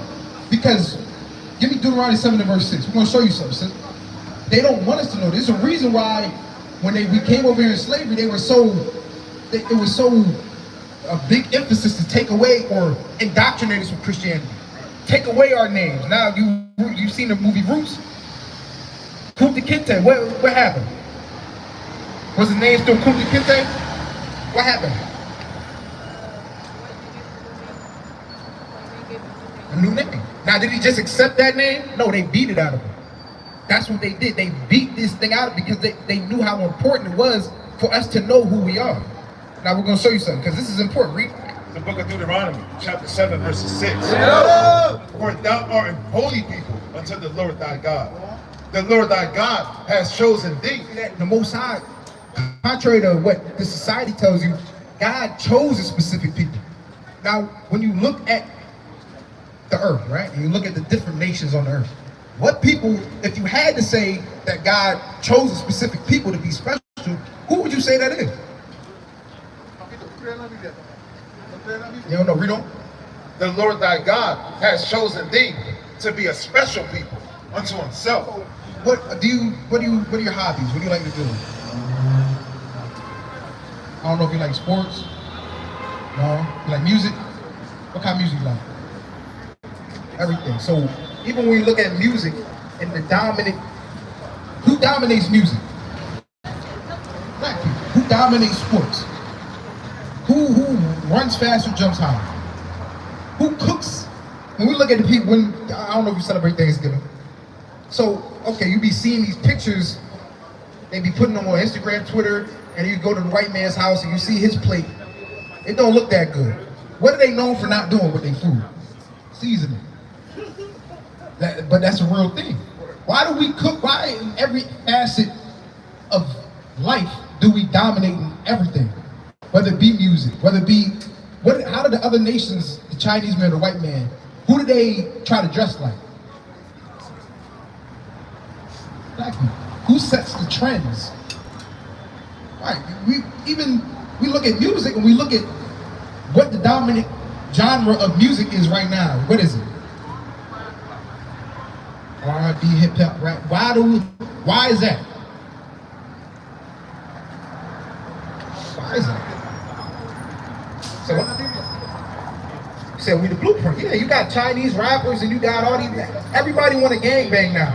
You got Ethiopian gangbangers. Gangbanging wasn't meant to be something that was cool, but now everybody wants to do it because they look at us and they think we're the standard of cool. We're the standard. Whenever somebody tries to be cool and try to act like a black man, why are we the standard of cool? Because God chose us to be a special people, you know? The Lord thy God has chosen thee to be a special people unto himself, above all people that are upon the face of the earth. So God, he did choose a specific people to be above all people. And we're the people that he was writing to. He was the people that he was writing about. But we don't know that because they made it a point to take that away from us. And we're in the position that we're in right now because, give me Deuteronomy 11 verse 26. You've heard of Moses before. You said you're in Islam, right? So we're going to show you that the Bible is our true history. Now, we don't really need to go to anywhere else to try to find a God or try to find a religion because God, he gave us specific things. He gave us instructions already. And we're at the bottom and we're living the way we live and we're destitute of knowledge because we went astray from our God and the instruction that he gave us. Right, so give me that Deuteronomy 11 verse 26. Deuteronomy chapter 11 verses 26. Behold, I set before you this day a blessing and a curse. Let me ask you, what is Moses known for doing? Yeah, why?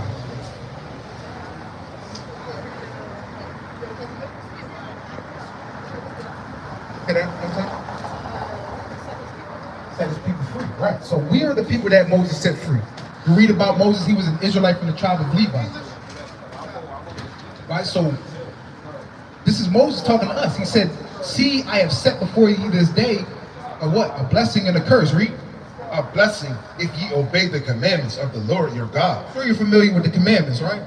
Mount Sinai, Moses going up, getting the tablets of stone. Right, that was a covenant. That was a contract between our people and God. And this is the stipulations right here. He's telling you, he's putting before you a blessing and a curse.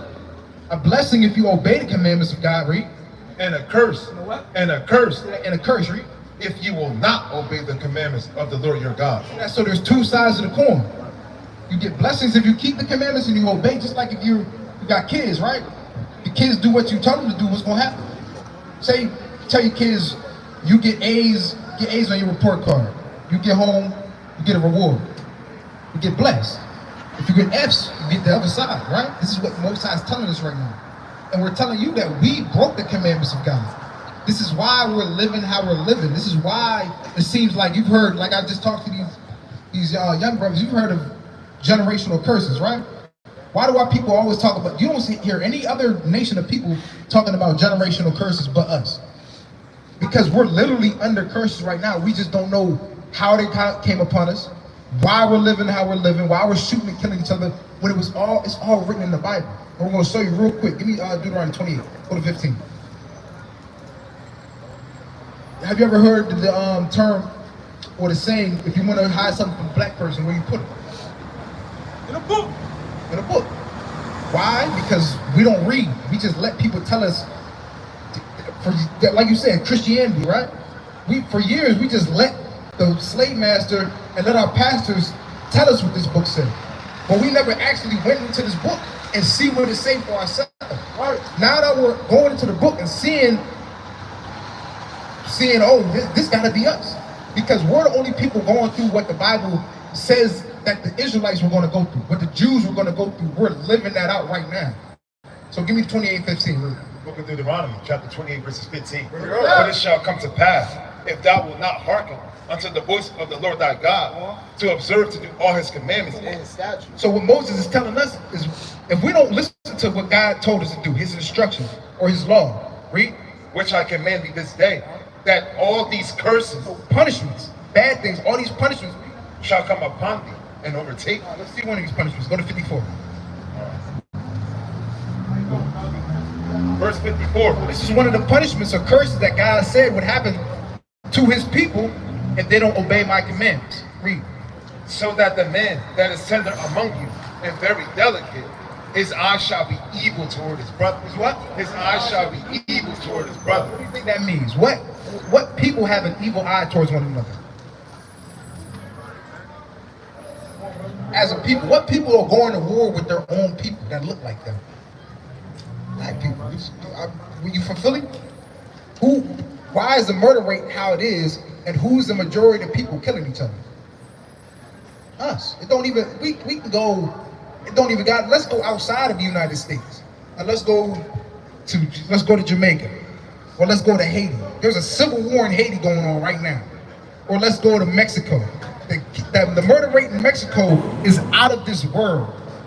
Philadelphia, I think the highest murder count that they ever had was around 500-600. 7, something like that. Whatever it is. Whatever, even Chicago. Chicago had like 1,000. You go to Mexico, and you go to Tijuana, there are like 2,000 murders a year. And it's all Mexicans killing Mexicans. Why is our people living like this? Because again, these are generational curses or punishments that are coming from God. Because we refuse to obey the commandments that he gave us or the instruction. You know? So that the man that is tender among you and very delicate, his eye shall be evil toward his brother, and toward the wife of his bosom, and toward the remnant of his children. They're going to have an evil eye towards their children. Now, what is the black father? What is he known for doing with his children? You said what? Leaving. But majority of our people, that's true, right? It says he's going to have an evil eye towards his children. What's he going to do? Which he shall lead. See what? Which he shall lead. See that? And you even said that because you can see that these things are playing out in reality. They're playing out in real life because this is us. This is black history. They're not going to teach you. They're going to teach you about Martin Luther King or Malcolm X. But our true history and our true reality is written in this Bible because, again, we're God's chosen people. Watch this one more. Give me 68. How do we get over here, the so-called black man? How do we get over here? White man, how? Okay, read what you got. The book of Deuteronomy, chapter 28, verses 68. We didn't write this. You probably got a Bible, maybe? Yes? No? Okay. So, watch this, read. And the Lord shall bring thee into Egypt again. He's telling the Israelites, I'm going to bring you back into Egypt. So, what were the Israelites doing in Egypt? Why did Moses have to free his people? They were slaves. So God's telling us that if you don't obey my commandments, as a punishment, I'm going to put you back into Egypt or slavery, because they were slaves in Egypt, right? That makes sense? Right. So read this again, King. And the Lord shall bring thee into Egypt again. Into slavery again, how? With ships. What? With ships. How we get over here? With ships. So what people's history is that? Ours. So you're seeing the parallels? You're seeing how we can come to the conclusion that we are these people. It makes sense. Remember, we didn't write this. This was written in this Bible before we was even born, before I was even thought of. But now, like I said, we're going into the Bible and we're reading it now, and we can see that we have to be the people that God is talking to. Because no other people on the earth, I don't care who you go to. You got the nation chart. You can look all up and down this chart, right? You can look at Korean man, or Chinese man, or Japanese man. None of them can, what's the word on it? Relate. Right. None of them can relate to the punishments in the Bible that God said would happen to his people because they're not his people. Right. We're the only ones that can relate to that. Us in the Hispanic and Native American, man. So it says we're going to go into slavery on ships. Ships, read. And the Lord shall bring thee into Egypt again with ships by the way whereof I speak unto thee. Thou shalt see it no more again. And there ye shall be sold unto your enemies. See that? It said when we go up in ships, we're going to be sold to our enemies. You can see it. That's our history right there in the Bible. Nobody else that had to be sold. And we could line it all up. What people, when it's slavery on slave ships, lost their heritage, like we just read about, had to serve other people, robbed and spoiled, in the trap, in the jailhouse, evil eyes is one another. Bring it up. Fathers leaving them, sold to the enemy. Who is this? We gotta figure out. And you just said it. It's big up. That's right. All these different signs and all these different clues the Most High gave us for us to know that word that He's talking. That word is so, you know. And there ye shall be sold unto your enemies for bondman and bondwoman, and no man shall buy you. Nobody will come and get it. That's why even to this day, I'm sure you got a job. I'm sure you got to pay taxes. Even when we talk about the school system, you think the white, we learn about majorities when we learn history, we learn about history. You think over in China and Japan, they're learning about the white man's history? And show you that we're still slaves, that we're still in bondage, that we're still captive. We don't have our own land. We don't have our own resources. Whenever you get over something, you got to go to the person that's oppressing them. You think Chinese men got to go to the man that's oppressing them? Or do they go to their own people? They got their own army and they got their own cities. What cities do we have?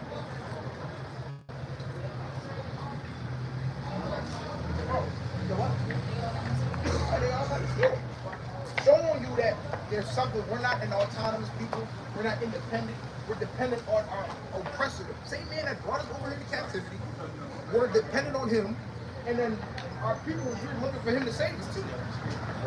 That's who we're looking for the same person that oppressed us, we're looking for him to save us, we're looking for him for resources. Showing you that we're slaves, but that's showing you that we gotta be the people that God talked about in His Bible. Right. That's the main point of what we're telling you, is that we're God's chosen people, but why these things are happening to us, why?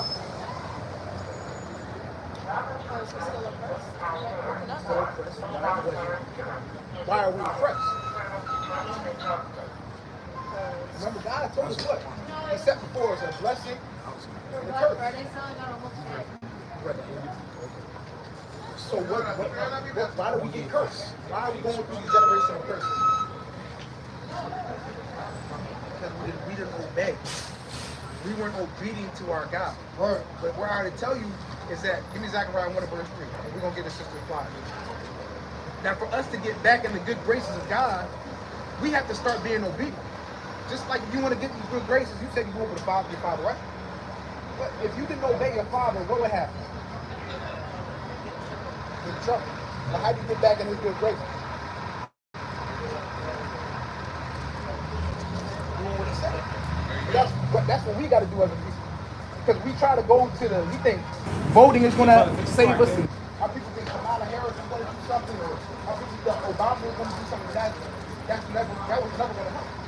Because again, these persons, it's through the hands of the white man, through the hands of other nations, but the Most High is controlling this. The Most High, He's the one that's taking this person on, so we have to start being obedient to our God. Does that make sense? Therefore therefore say thou unto them, thus saith the Lord of hosts.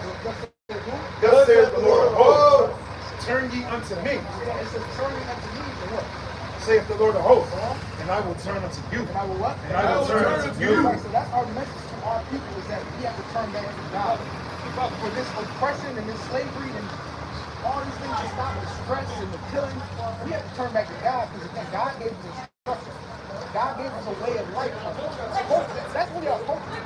Our culture is keeping the commandments of God. And what's our culture today? The so-called black race. When they talk about the culture. Okay, let's talk about the music. What kind of music do we celebrate? Materialistic, satire, violence. Top music right now is like good. Murder, just kill. Yeah. See, that's our culture is that right now. Smoking weed, and going to the club, and fornication. Yeah.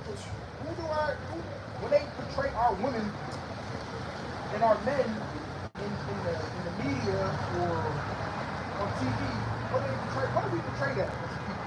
We get on the corner. What do people look at us as, the so-called black and Hispanic? Entertainment? Niggas, yeah. Killers. You look on the TV, we're not celebrated as smart people. You see, it's usually somebody getting killed on the TV. They showing a mugshot of it. That's how they look at it, as criminals. Or a woman as whores. You got, Cardi Sexy Red, and Ice Spice, and that's why is that our culture right now? Why is that how we're portrayed? Because we're not doing what God told us to do. So now we're looked at as all those things that are negative, that are wrong with the society. When we're really, these things are forced on us, but that's when we take it part of it. So what we have to do is come back to God and His commandments. We're going to read this one last. The book of Deuteronomy, chapter 4, verses 5. Behold, I have taught you statutes and judgments. God taught us statutes and judgments. Even as the Lord my God commanded me, that ye should do so in the land whether ye go to possess it. Keep therefore and do them. Keep therefore and do them. For this is your wisdom and your understanding in the sight of the nations, which shall hear all these statutes and say, surely this great nation is a wise and understanding people. So when we start doing these laws, these commandments, these instructions that God gave us, that's when the nations are going to look at us, like I said, they're going to look at us as a wise and understanding people. Just like I said, there's a blessing and a curse. That's the two sides of the curse. Whenever we start coming back to our God, keeping His commandments, keeping His instructions, that's when we get the other side of the coin. That's when we do those blessings. You read about King Solomon. What happened to King Solomon? What happened to him in his day? I got it.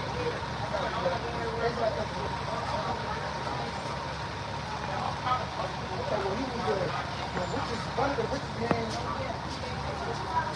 He didn't give a word, but as a people, we were living good at that time. Right. They talk about all the gold and everything that was within our cities now. That's what happens when we start to come back to our God. When we actually obey our God, most time He's going to give us blessings and not the other side, not the place that we're doing. That makes sense? We're going to give you a flower, then you got to go. You get a flower? Give me a flower. Check out this information, because this is our history. This is who we are as people, so we got to start coming back to who we truly are. Alright? Alright, no problem. Come on. Sis, boy Jackie, green drink. I don't know what they call it.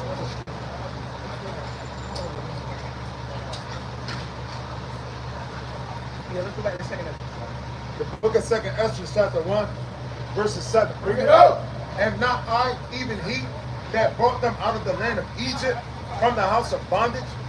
But they have provoked me unto wrath. And what? But they have provoked me unto wrath. We provoke the Most High to wrath. provoke the Most High to wrath, and we wondering why these things are happening to us. Even though we're the ones, the so-called black and Hispanic, we agreed to the stipulations of the contract. We agreed that we're going to keep the commandments of God, and the Most High, He already laid all of it out. He laid the blessing, the curse out, and we said, yeah, all the things, all the things that the Most High said. What did we say? He said, we will do. And we wonder why, after forgetting the Most High, that these things are happening to us. No, it's because we provoked the Most High to jealousy. We will provoke the Most High to wrath, like it reads, you know? And despise my counsel. Pull thou off then the hair of thy head, and cast all evil upon them. For they have not been obedient unto my law. It says, cast all evil upon them. For why? Because they have not been obedient to my law, you know? But it is a rebellious people. What? But it is a rebellious people. Give me that in Isaiah 1. Go to verse 2. You read that all over the Bible. Hey, sis. Hey, sis with the brown. You got 5 seconds? You believe in God, sis? Read that. The book of Isaiah chapter 1 verses 2. Hear, O heavens, and give ear, O earth, for the Lord has spoken. I have nourished and brought up children, and they have rebelled against me. What? And they have rebelled against me. So the Most High says He nourished and brought up children. And how? We just talked about all the things that the Most High did for us. You talk about the land that the Most High gave us, the land flowing with milk and honey, the land that says is the glory of all lands. And what do? We still rebelled against the Most High. We still went and did contrary to what the Most High told us to do. And again, we wonder why we're in the position that we're in right now. It's because we're not obeying the Most High.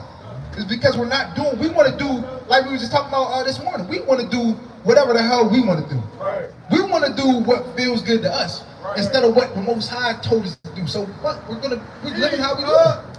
And the Most High, He told us, give me that, go back to Micah. Go to verse 7, 6 and 7. The Most High told us how to walk with Him. The Most High told us how to please Him, but we're looking for every other way. Hey, bro with the Scully, I know you hear me, King.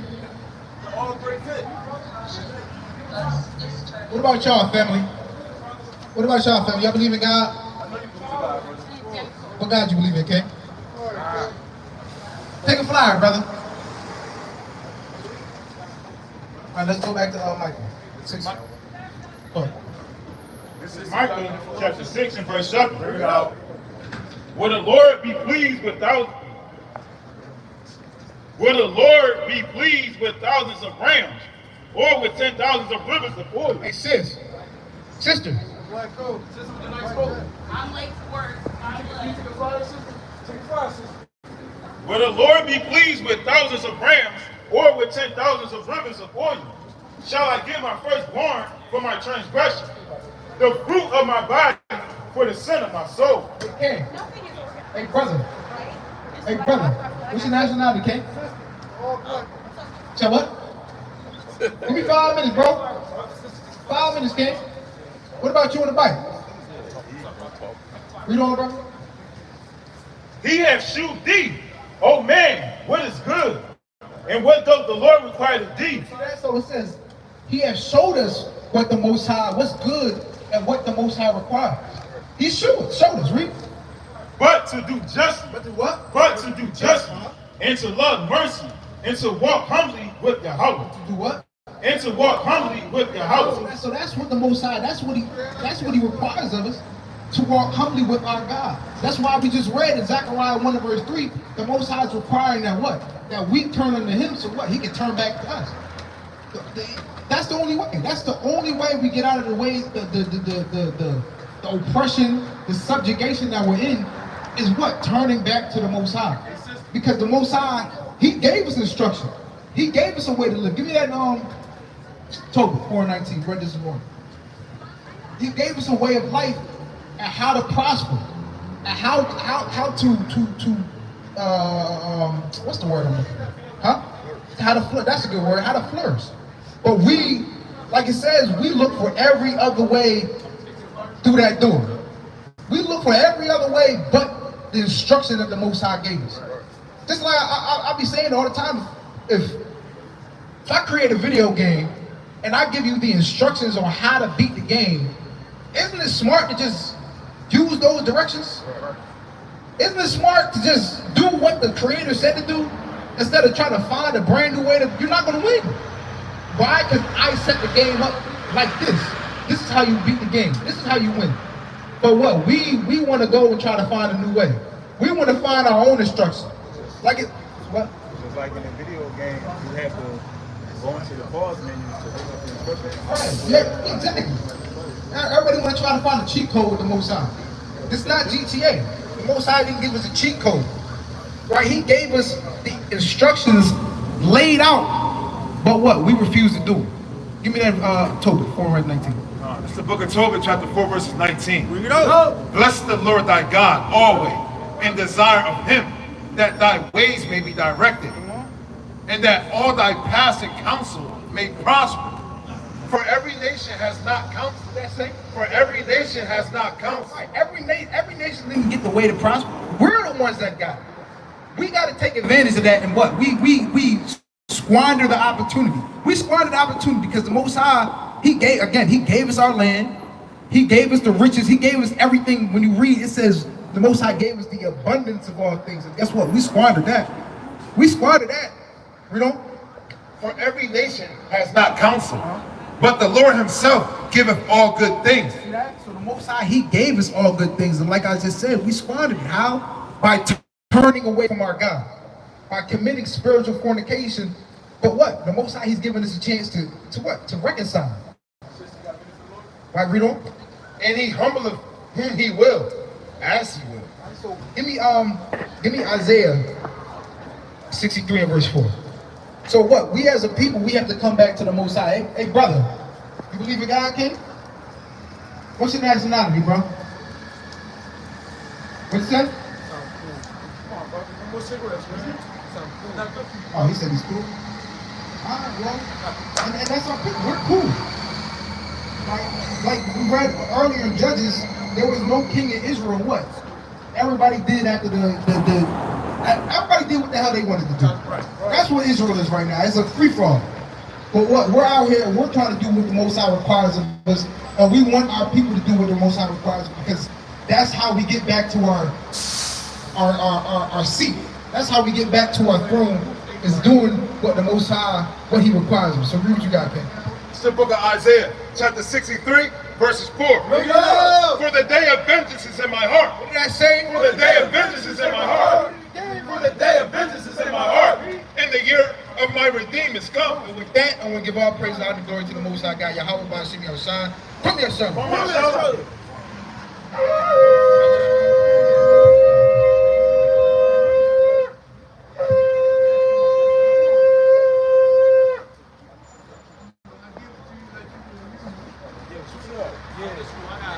Yeah, Ronnie's the rest. Yeah, Ronnie and Joshua.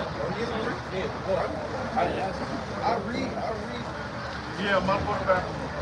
Okay, now, 5 minutes. Yeah, Joshua. You got others? Oh, no, my bad. I was on, my bad. Now you, Ronnie, you good. So, I was on, yeah. Are you down now? Oh, yeah, right.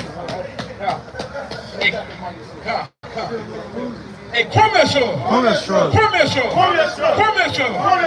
Hey, first and foremost, give all honor and glory to Yahweh by Shabbat, man.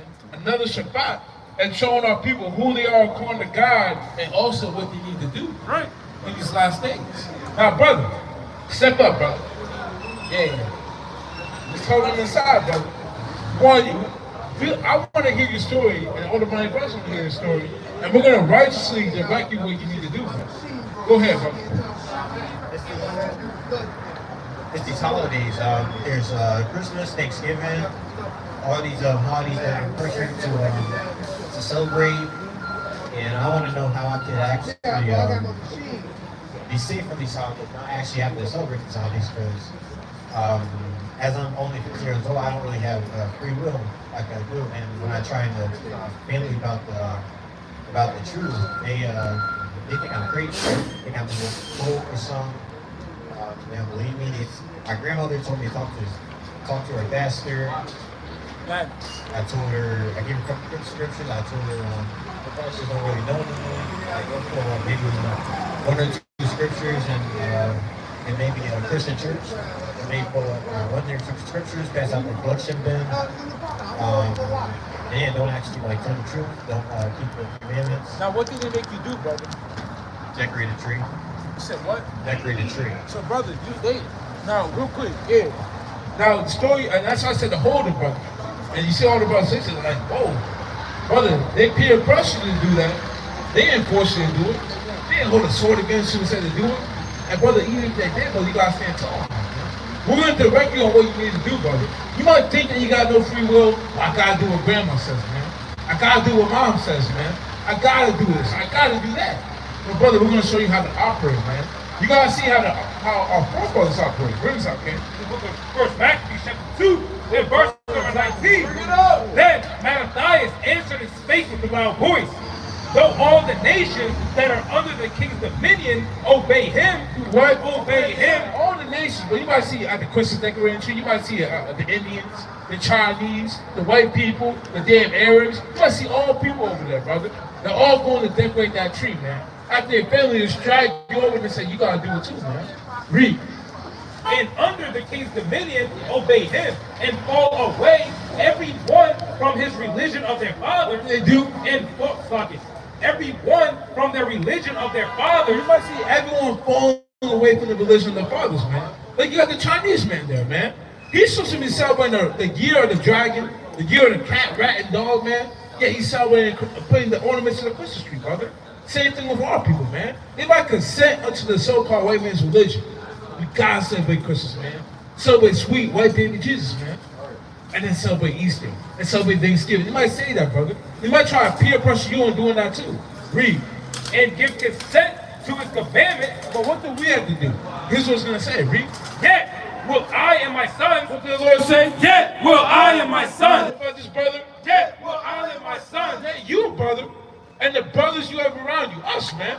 What are the brothers you have around you, man? Right. We are going to do this, read. And my brethren walk in the covenant of our father. What do they do? Walk in the covenant of our father. Decorate the tree. Walk in the covenant of our father. Put the ornaments. Walk in the covenant of our father. Get down with Christmas. Walk in the covenant of our father. Hey, brother, you got to have that mindset that me and my brethren, talking about us, brother, we're going to walk in the covenant of our fathers, man. If I ever found out, let's say this brother went to go decorate a tree, man.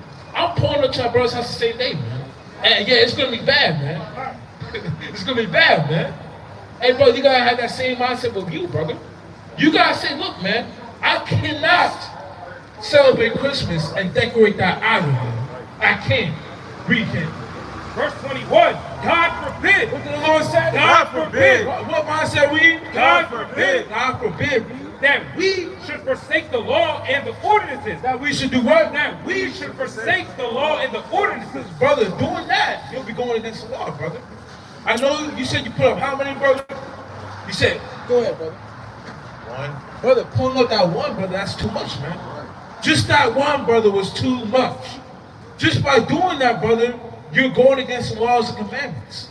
Just by doing that. Go to Jeremiah 10, brother. Jeremiah 10, verse 2. Just by doing that one. Keep reading. Verse 22, we will not hearken to the king's word. To go from our religion. To go from what? To go from our religion. It's not really our religion, but our way of life, brother. Our tradition. The covenant that our forefathers made. Read. Either on the right hand or the left. Either on the right hand or the left. That's the mindset you gotta have, brother. Put this out, Bell and the Dragon. Actually, Jeremiah 10. This is Jeremiah chapter 10 and verse 2. Bring it out.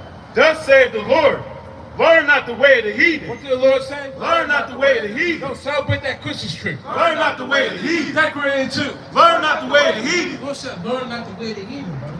That's the way of the heathen, brother. To sell that idol, man. That's the ways of the heathen, brother. That, turn around, brother. That's a heathenistic commit. And the Lord may appear right there, man. Right there, brother. That's a heathenistic custom, man.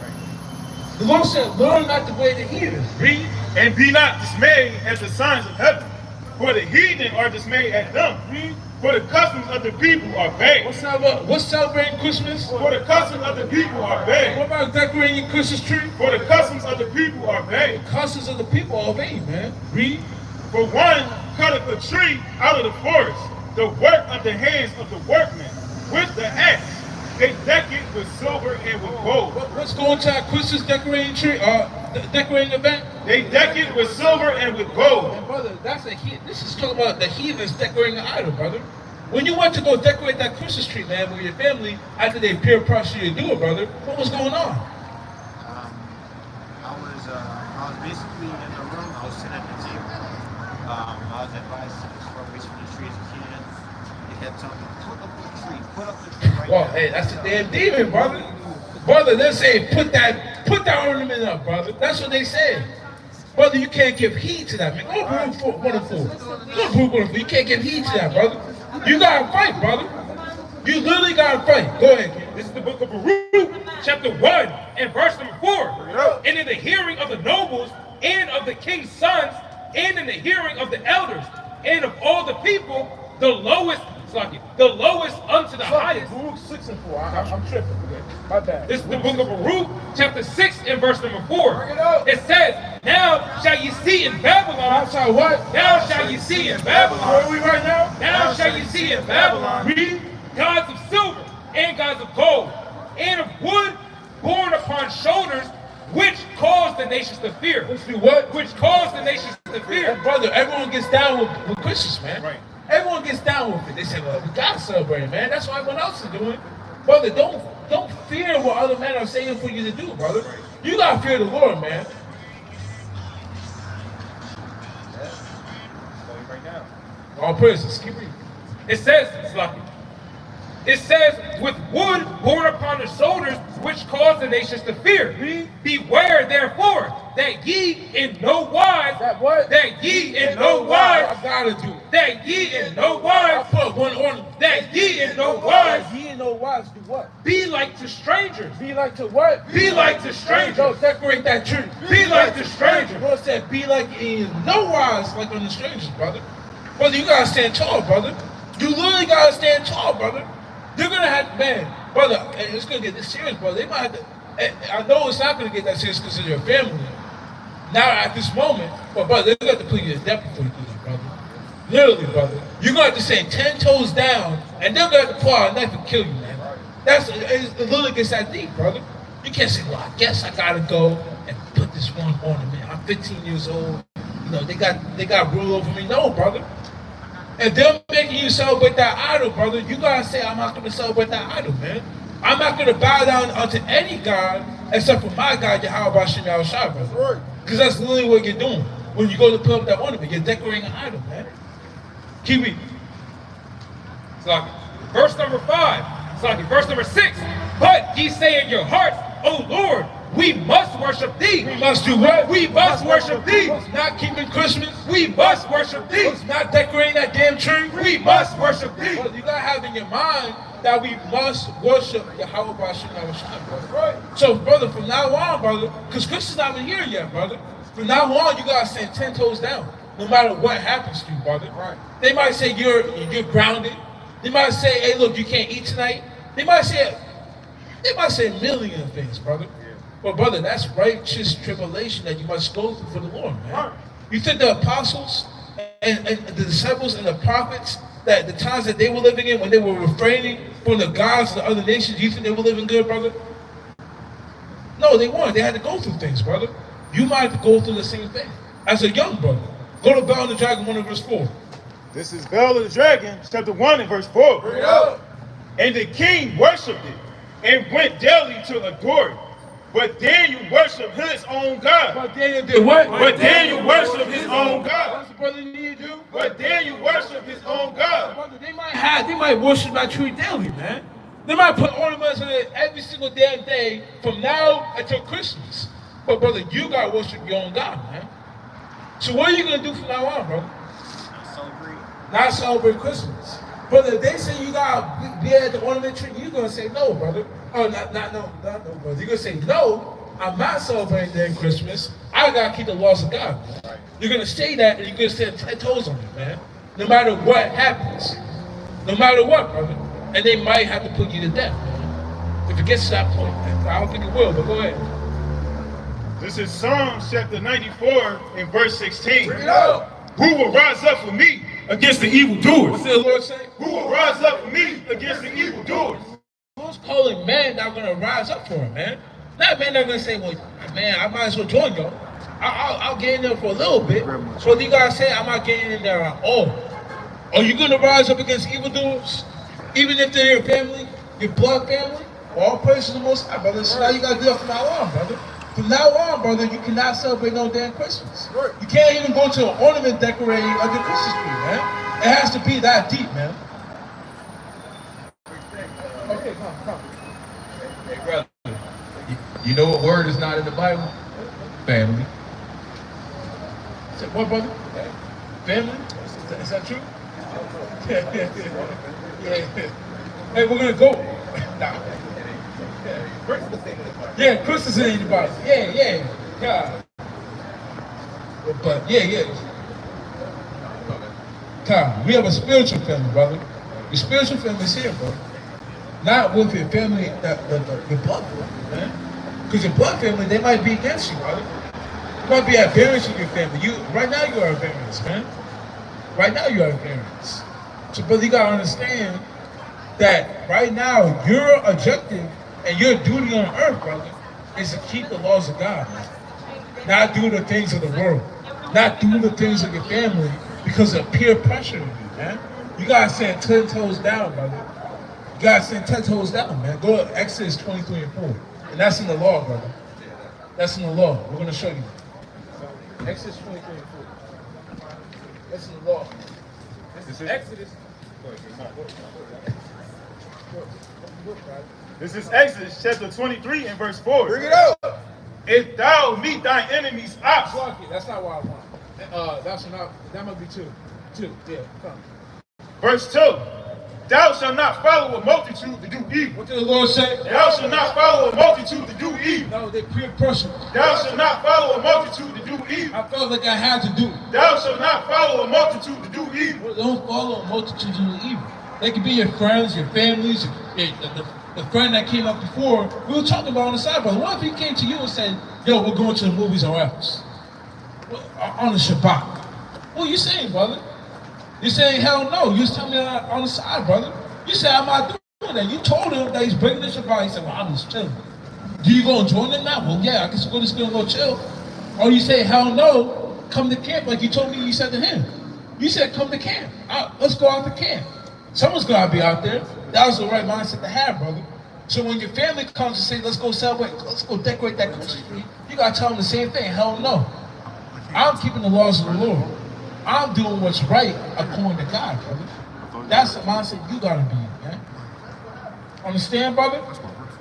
So from now on, you're not going to celebrate Christmas. All praises on side, man. All praises. You got a lot of days before that day comes, brother. So you got to prepare yourself and get in that mindset to strengthen yourself, brother. To be on the Lord, Exodus 32 and 26. To be on the Lord's side, brother. Okay?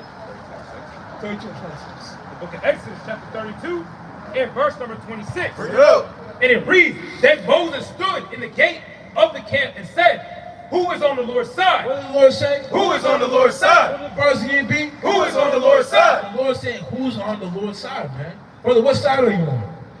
The Lord's side. And being on the Lord's side is 24/7. No matter who comes to you, brother. Go to Acts 5 and 29. Read. Who is on the Lord's side? Let him come unto me. What did the Lord say? Let him come unto me. Let him come unto me. Mean, go with the Lord, brother. Go with the Lord and all the righteous men that are following the Lord, like you have in this account, man. You got Moses and all the Levites that went to go follow him, man. And they went with the Lord, brother.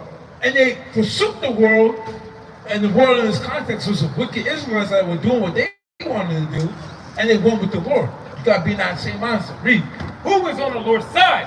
Let him come unto me, and all the sons of Levi. All the who? And all the sons of Levi. Those are the priests. Those that knew the law and were zealous for the law. You gotta be zealous for the law, brother. And to be zealous for the law is to know that you can't celebrate Christmas or decorate that tree because you're decorating an idol. Read. And all the sons of Levi gathered themselves together unto him. That's all I want. Now, bring this up. This is Acts chapter 5 and verse 29. Bring it up. Then Peter and the other apostles answered and said, we ought to obey God rather than men. What did God say? We ought to obey God rather than men. So, brother, you gotta obey God rather than man. Don't let the fear of man or the fear of family or the fear of friends peer pressure you into doing something that you're not supposed to be doing. You gotta serve God, brother. They might come to you and say, yo, let's smoke it up, let's do this, let's do that, let's celebrate this, let's celebrate that, let's break the Sabbath. They might even say that. Let's break the Sabbath. Brother, you gotta say, no, I'm serving God, brother. Okay? Come on, go ahead, kid. This is the book of Sirach, chapter 37 and verse 12. But be continually with a godly man. What did the Lord say? But be continually with a godly man. Brother, you gotta be continually with a godly man. Like we talk to you on the side, brother. We're out here, brother. Every Shabbat, brother. The Shabbat that you serve, brother. We're out here. Be with godly men, brother. We're with godly men right now, man. We don't hang around our families like that, man. We don't hang around old friends. We're not there during Christmas, man. Hanging around our family, man. Getting a slice of damn wicked, yeah. Getting a slice of ham, man. Coca-Cola, yeah, Coca-Cola ham, man. We're not doing this. Yeah, that's madness. We're not doing that. Say, we're calling it friends and family. Yeah, well, your outside day. But now, instead of that, we're calling it friends and family day. Yeah, friends give. Yeah, we just get along with the family, and eat, do this, do that. No, we don't do that. We separate and we're continually with godly men. Men that are holy and set apart. Okay, brother? So that's what you gotta do from now on. Got that? Well, you got any other questions? Any other concerns, problems? We're up here for a reason, man. Any other problems you're dealing with at home? School. What about school? It's hard, man. It's hard, yeah, because... Well, go ahead, brother. You tell us, man. I don't try to pick a picture. It's tough to keep up. It's starting to get tough to keep up. I'm in 10th grade now. It's starting to get tough to keep up. Keep up with what? My grades and stuff. Attendance. Attendance and grades? Yeah. Well, brother, here's what we're going to tell you, brother. And before anyone says, that bad influence, don't listen to that. We try to take away from your future. Brother, one thing we're going to tell you this. And one thing we're going to tell you is this, brother. Above school, your grades, attendance, college, whatever you want to name it, brother, God comes first. That's right. Above all those things, brother. Above all those things. But we're living in the end of the world, brother. Men might sit you down and say, God worried about your college, God worried about your degree, God worried about your grades, God worried about the white man's books, his system, all those things. We're not here to tell you that, brother. We're here to tell you to worry about God first, brother. God in all, Yahweh, you know his name, Yahweh, he precedes all of that, brother. We know that you're in that age. You might go to a public high school. If you stop attending, they might send a truant officer after you. We're not telling you to skip school, brother, but we're telling you to put your focus on the Lord first. He got some, kid. Yeah, he got some. Yeah. Come. All praise the Most High. So, brother, we're telling you, you gotta serve the Lord above all things. Go to Ecclesiastes 12. You got to preach about it? Yeah. Come. This is the book of Matthew, chapter 6, and verse number 33. But seek ye first the kingdom of God. What did the Lord say? But seek ye first the kingdom of God. Don't seek a college degree. But seek ye first the kingdom of God. Seek perfect attendance in school. But seek ye first the kingdom of God. Seek ye first the kingdom of God, brother. School isn't going to deliver you, brother. Just being honest. All these brothers up here, we all graduated from high school. Some of us went to college. Some of us left college in the middle after finding the truth. And brother, those are the best decisions that we did, was not paying attention. Not taking school literally and saying that's what's going to shape us, man. Us putting the Lord above that, brother. Brother, me personally, I went to college and I left college. And I'm glad I did. One, I got out of debt for being there for 4 years. I was only there for a year and a half. I got out of a lot of debt, brother. And in the beginning, brother, I'm going to be honest, I wasn't learning nothing. I was just there for fun. Brother, the things I learned in high school, none of it applies to the real world today, right? Being honest, none of it.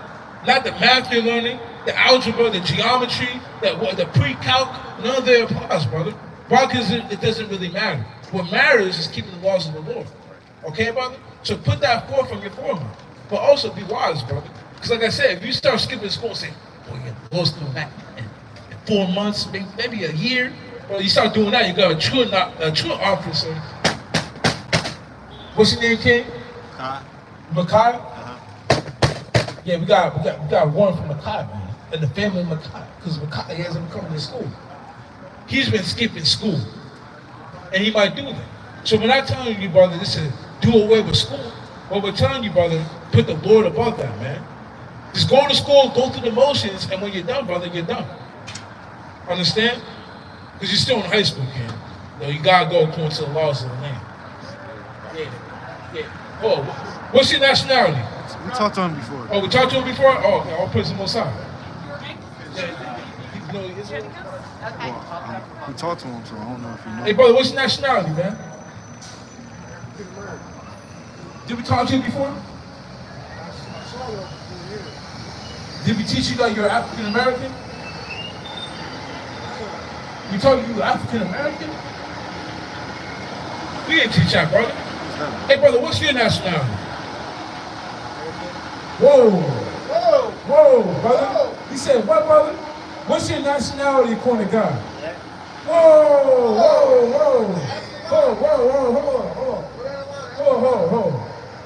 Sean, where you at? Go talk to that brother real quick. Yeah. Go get him right real quick. Get him right, yeah. So what's my nationality? Brother, your nationality will be, go to John 1:47. You will be an Israelite, brother. That's what we come up here and teach. Now that brother, he's a little bit younger. So he got a lot going on. Yeah, he got a lot going on.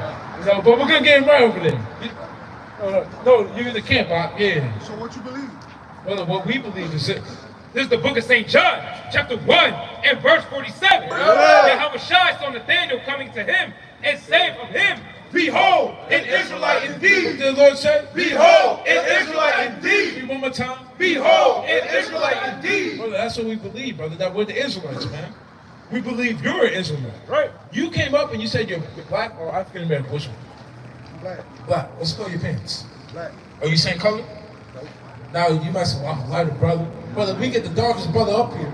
Brother, I'll say, yeah, got his hands up right there. Is he black? Is he the color black? No. You can get the darkest brother you can find, brother. No one's a color black. Black is in a real nationality. Absolutely. So how can we be black? So what you said? So what what you said? Who the original man? Well, brother, what we're claiming? Where the first man started? No. Oh, you said that. Where the first man? Is that what you're trying to say? Well, brother, go to Genesis. We'll bring it down. Actually, go to class. Second 54. Class. Brother, the original man, according to the scripture, who all men came from, will be Adam. We're claiming that we're the descendants of Adam through the chosen lineage, because all men came from Adam. But out of Adam came lineages, or nations. We're gonna show you. This right here. Out of Adam came nations. We're claiming that we're the chosen lineage of Adam. We're going to read it. Go ahead. This is the book of 2nd Ezra, chapter 6 and verse number 54. After these, Adam also, whom thou madest Lord of all thy creatures. Of him come we all. Of what? Of him come we all. So Adam will be the so-called original man. Why? Because all mankind stems from Adam on the earth. Read. Socket. Of him come we all nations, and the people, and the who? And the people. What about Israel? And the people. And the people who have done. Also, whom thou hast chosen. Whom thou hast done what? Whom thou hast chosen. Whom thou hast chosen. We come from that chosen lineage. Numero uno, like the brother said. Israel, Yasha'Allah, the principality. So we believe we're the Israelites, the chosen lineage that came out of Adam. Because you read about Adam, then you go all the way down to Hebrew. That'll be where the Hebrews originate from. Then you go all the way from Hebrew all the way down to Abraham. And then you got Isaac, Jacob, and then you got the 12 tribes of Israel. My bad. 12 tribes of Israel. Jacob's children. Jacob's children. Jacob's name was changed to Israel. The children. You will come from Judah. That's what we teach, man. That we're the chosen people of God, man. Alright, so what do you say about his chosen people? What do you say about his chosen people? I like that question, man. You know what I about want. his chosen people? He said he gonna come get him back, right? Okay, That's where he worship him. First, real quick, go to Deuteronomy 76, the first one, then go to Isaiah 19:16. This is Deuteronomy chapter 7. Deuteronomy talk that he gonna come get his chosen people back. Oh, see. Go to Luke 1. Go to Luke 1 and 16. We his chosen people. Yeah, brother. So what? Real quick. Yeah. So brother, you walked up. You said you black. Yeah. Where's black people in the Bible? I mean, that's what they say. Yeah. So what? Okay, but what? What does God say? We don't care what they say. What does God say? It's real talk. Okay, but what does God say, brother? Who are we, brother? Who are you? Original man. No, God doesn't say original man. That's not in the Bible, too. That's not about the original man. He's chosen people. We're chosen people. And who is chosen people? What are the names? The Israelites. The Israelites. So, brother, Men of Hebrew. well, yeah, the Hebrew Israelites. But if someone comes to ask you what your nationality is, they'll say, oh, original man. That's vague. That's vague. Anyone can be black or an original man. You are an Israelite, brother. That will be your chosen, your real nationality according to God. We agree with you then. So, this is Deuteronomy chapter 7 and verse 6. Now, this is what God says about his people. Read.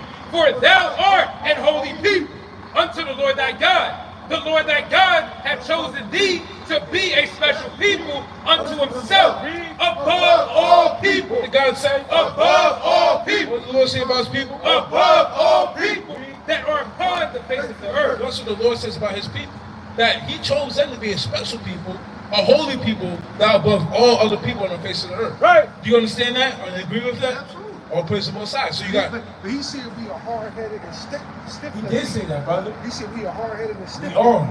We're That's us. That's us, That's for us. sure. That's us. When you look at the so-called black community, that's us for sure, man. Yeah, absolutely. We're the most hard-headed people ever, man.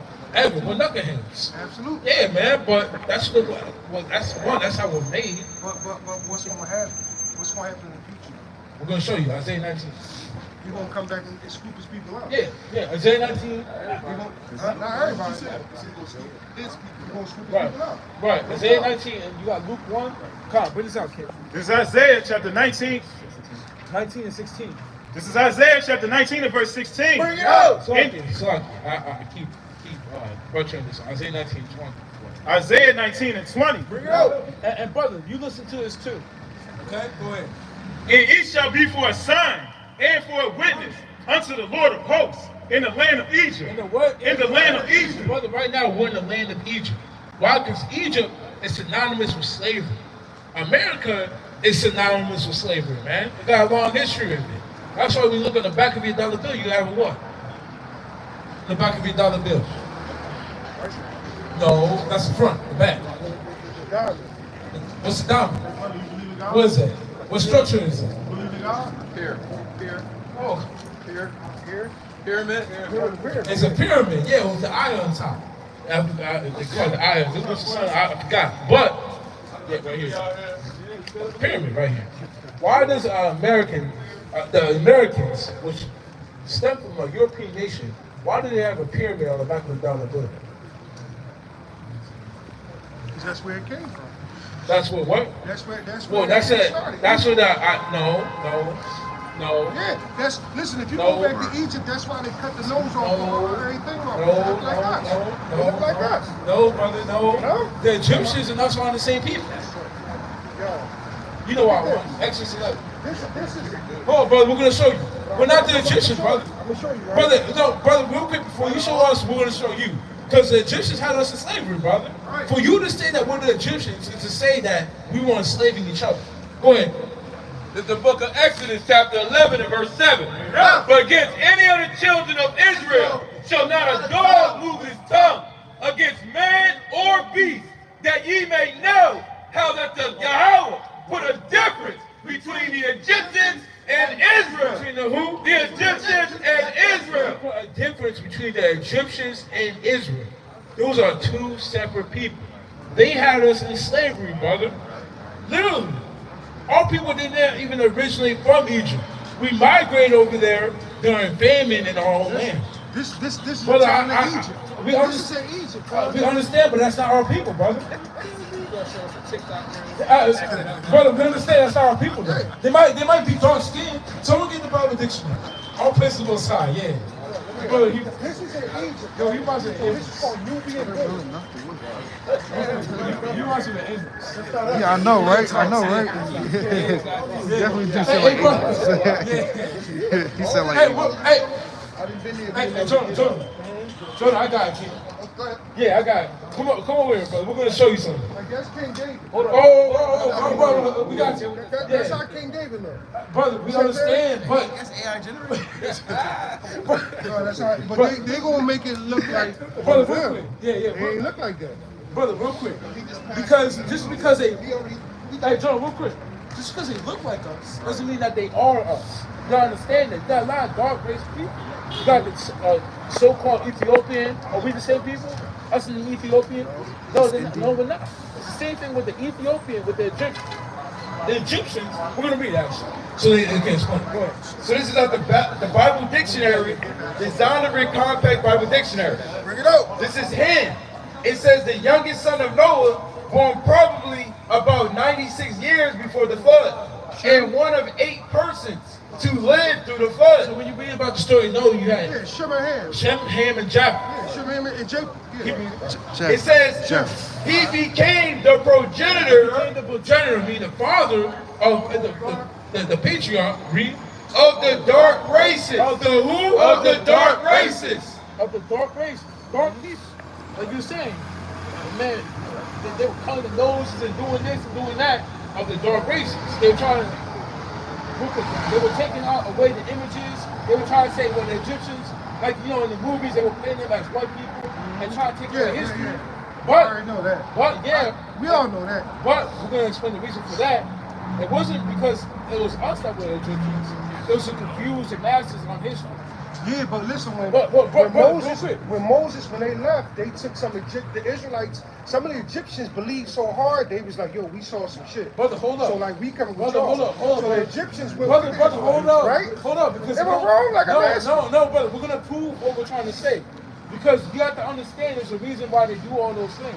It's not because we're the same as the Egyptians going to see that.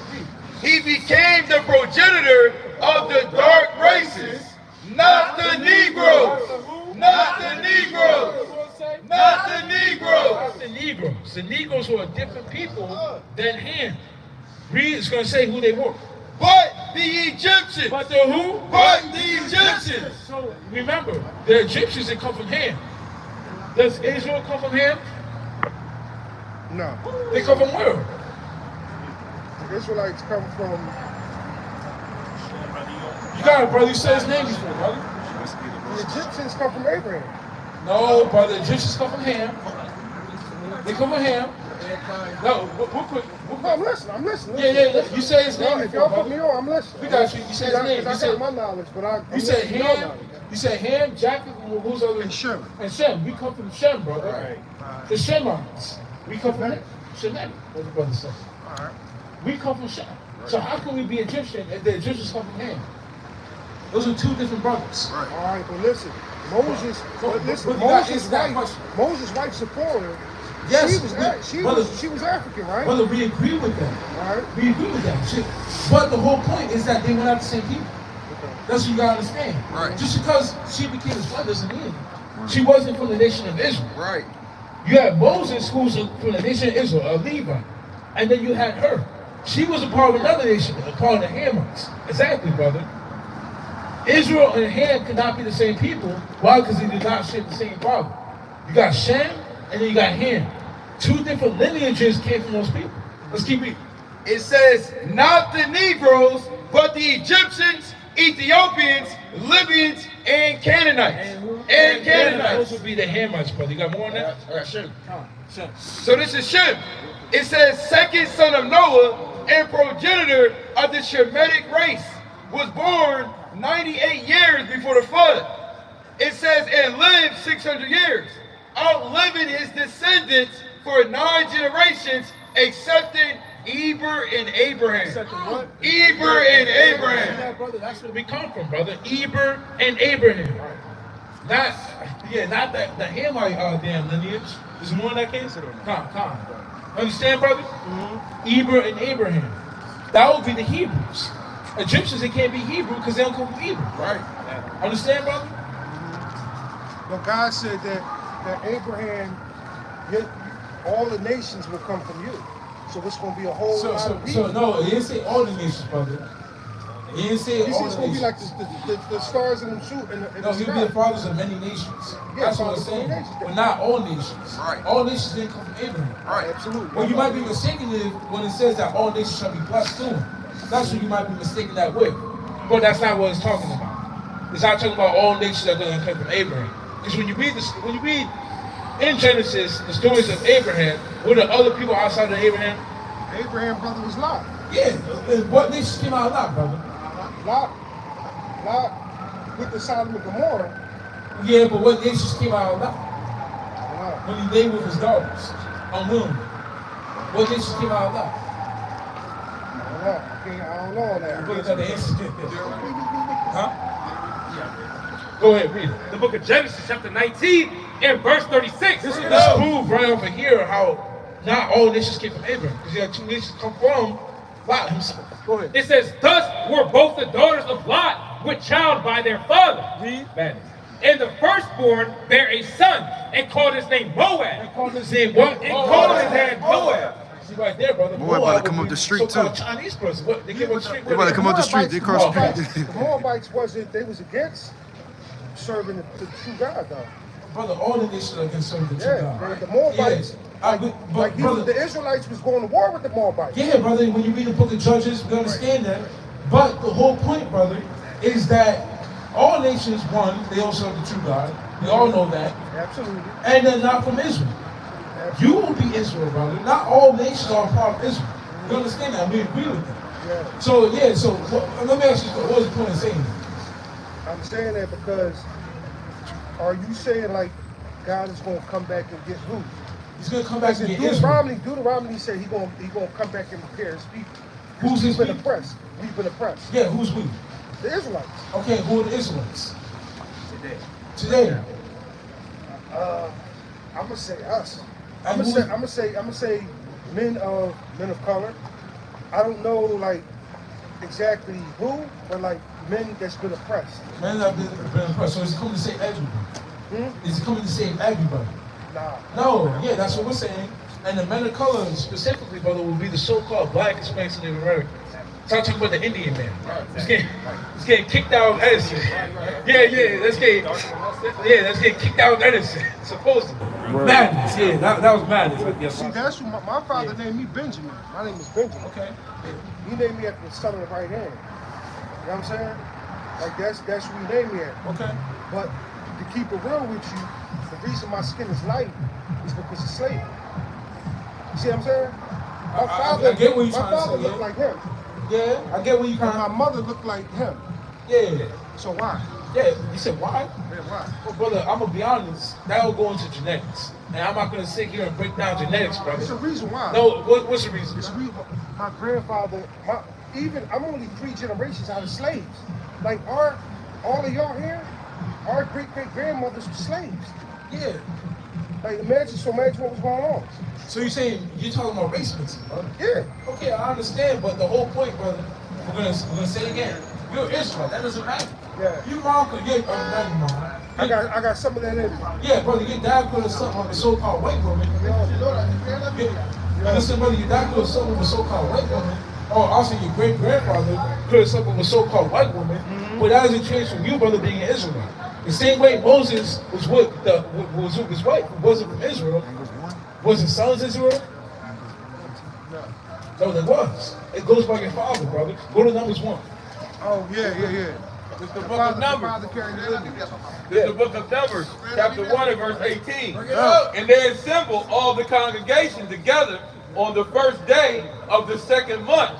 And they declared their pedigree after their families by the house of their fathers. By the what? By the house of their fathers. Your lineage, your patron. Yeah, it goes by your house of your fathers. So, we understand that back in the day, our people were mixing around. You know, like you said, slavery, just being amongst the other nations doesn't take away from the fact that if your father's an Israelite, you will be Israelite too. We understand why you're white. You understand if you're white, bro, that doesn't mean anything. You got brothers of all different shades of white. We're all Israelites. Absolutely. Go ahead. There's brothers. Have you ever seen an albino man? Yes. We've had brothers that are albino, which they look what? They're white. Right, but they're still, but their father would be a so-called black or African American man, or from the lineage, they would still qualify as an Israelite. So one thing that people think that we come out here and we preach about skin color, but it has nothing to do with skin color. It's all about your lineage. Right. Right. Exactly. And brother, I say, brother, we know a brother that you remind us, really remind us of. Yeah, he's the same color as you, brother. He's a leader in our church, and we don't teach skin color up here. He reminds me of the image, man. Yeah, literally. I love what y'all doing, man. All praise the Most High. I love what y'all doing. Yeah, y'all talking real talk. All praise the Most High. So, brother, you know you're Israel. You believe in that. Absolutely. Okay, all praise the Most High. Now, what do we have to do? You gotta unite. You gotta unite. You said what? You gotta unite. Unite, that's one. What else? We gotta empower each other. Okay, that's another. And we gotta stop killing each other. Let's stop killing each other? That's one thing. Okay, now what else? We gotta come together, man. Okay, yeah, well, you said unite, yeah. There's more to that, brother. What do all those things fall underneath, brother? If we did one thing, what would get our people to do all that in one? Spread the word. We're going to show you, brother. It's the book of 1 Kings, chapter 8 and verse number 61. Let your heart therefore be perfect with the Lord our God, to walk in his statutes. To do what? To walk in his statutes. What do we need to do? To walk in his statutes. And to keep his commandments. And to what? And to keep his commandments. Brother, we got to walk in the Lord's statutes and to keep his commandments. I mean, we got to walk and do what the Lord says to do in our daily life. That will do all the things that you were saying. You say unite each other, brother. The Lord tells us to unite, right? In certain feast days, in certain solemn assemblies, it's literally in the law, brother. And the Lord tells our people to empower each other, brother, to exhort one another, to rebuke one another. That's in the law, brother. And the law says not to kill each other. Absolutely. That's in the law. So when we keep the law as Israelites, that's when all the things you were saying, that will fall right underneath that, brother. And we'll get better as a people, literally. So, brother, we're telling you as an Israelite, you gotta start keeping the law fully. We can see you doing some things that you're not keeping the law fully. Can we show you those things? Yeah, absolutely. All praise the Most High. Go Leviticus. Yeah, 1927. You said what, brother? So I try to be a humble man. You try to no, real quick. Brother, for sure, brother. You can't say you're a humble man. You gotta be told you're a humble man. Brother, we can sense you, on your spirit. You're humble. All praise the Most High. Yeah. Just like Amos. Yeah, that's what I'm saying, brother. Yeah. Like what y'all talking. Yeah. Real talk. All praise the Most High. Real talk. This is, and brother, this is straight out the Bible. This ain't our own word. This is straight out the Bible. The Bible is 100% true. Go ahead. This is Leviticus 19 and verse number 20. Verse number 27. Ye shall not round the corners of your heads, neither shalt thou mar the corners of thy beard. So it says you can't round the corners of your head. Meaning make your head bald. Now, brother, you make your head bald? At all? Yeah, I'm bald, yeah. Do you make it bald?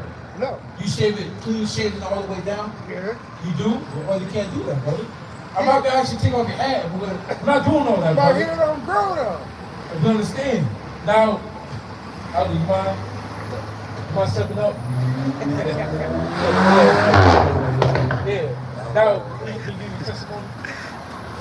Yeah. Say how you cut it. All right. Go ahead. So, and real quick. You on clean. Okay. Because it don't grow. Okay.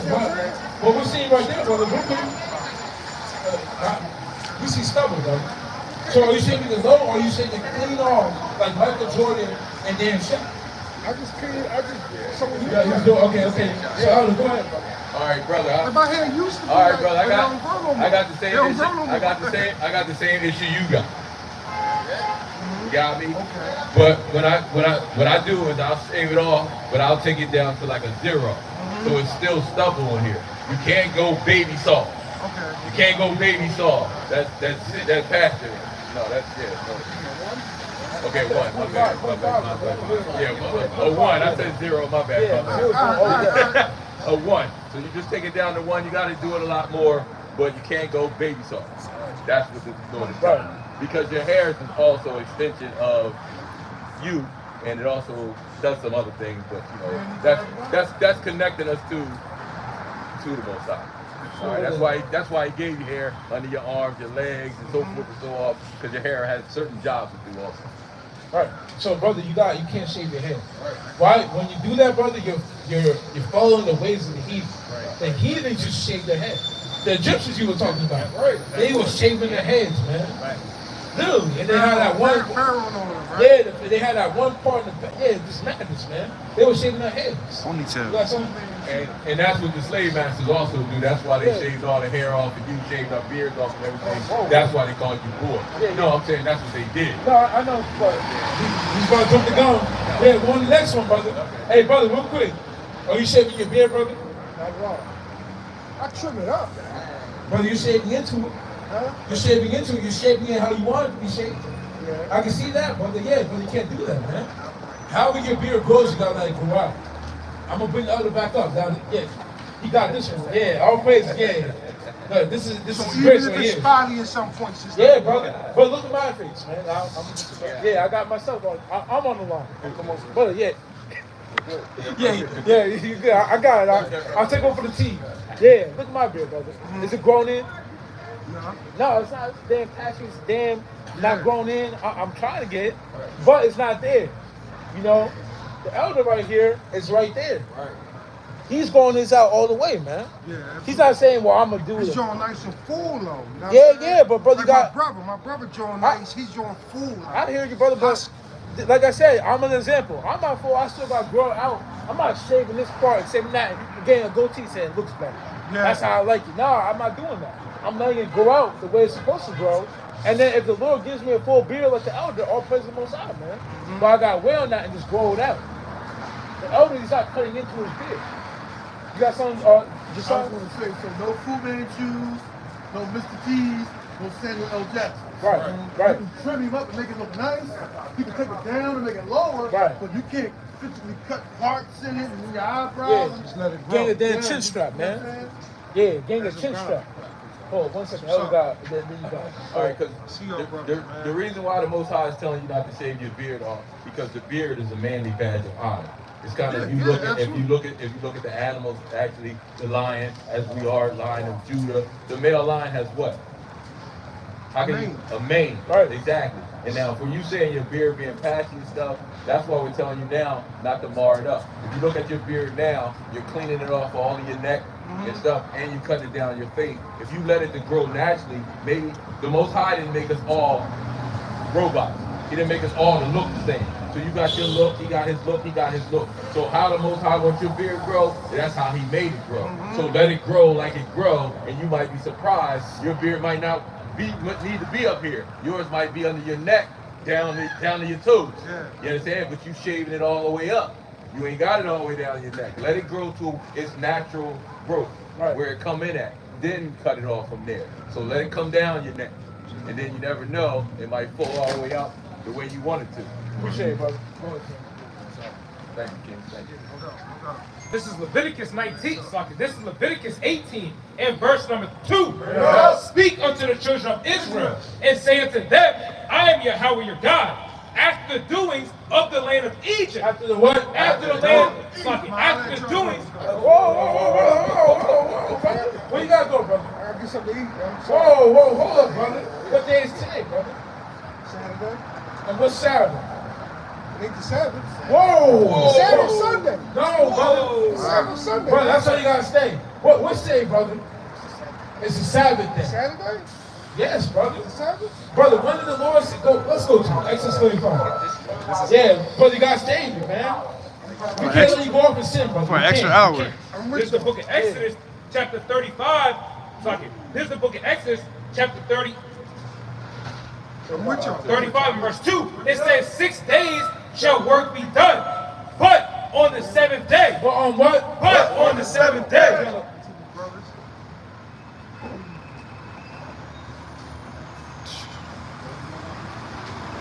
I think he meeting up with somebody.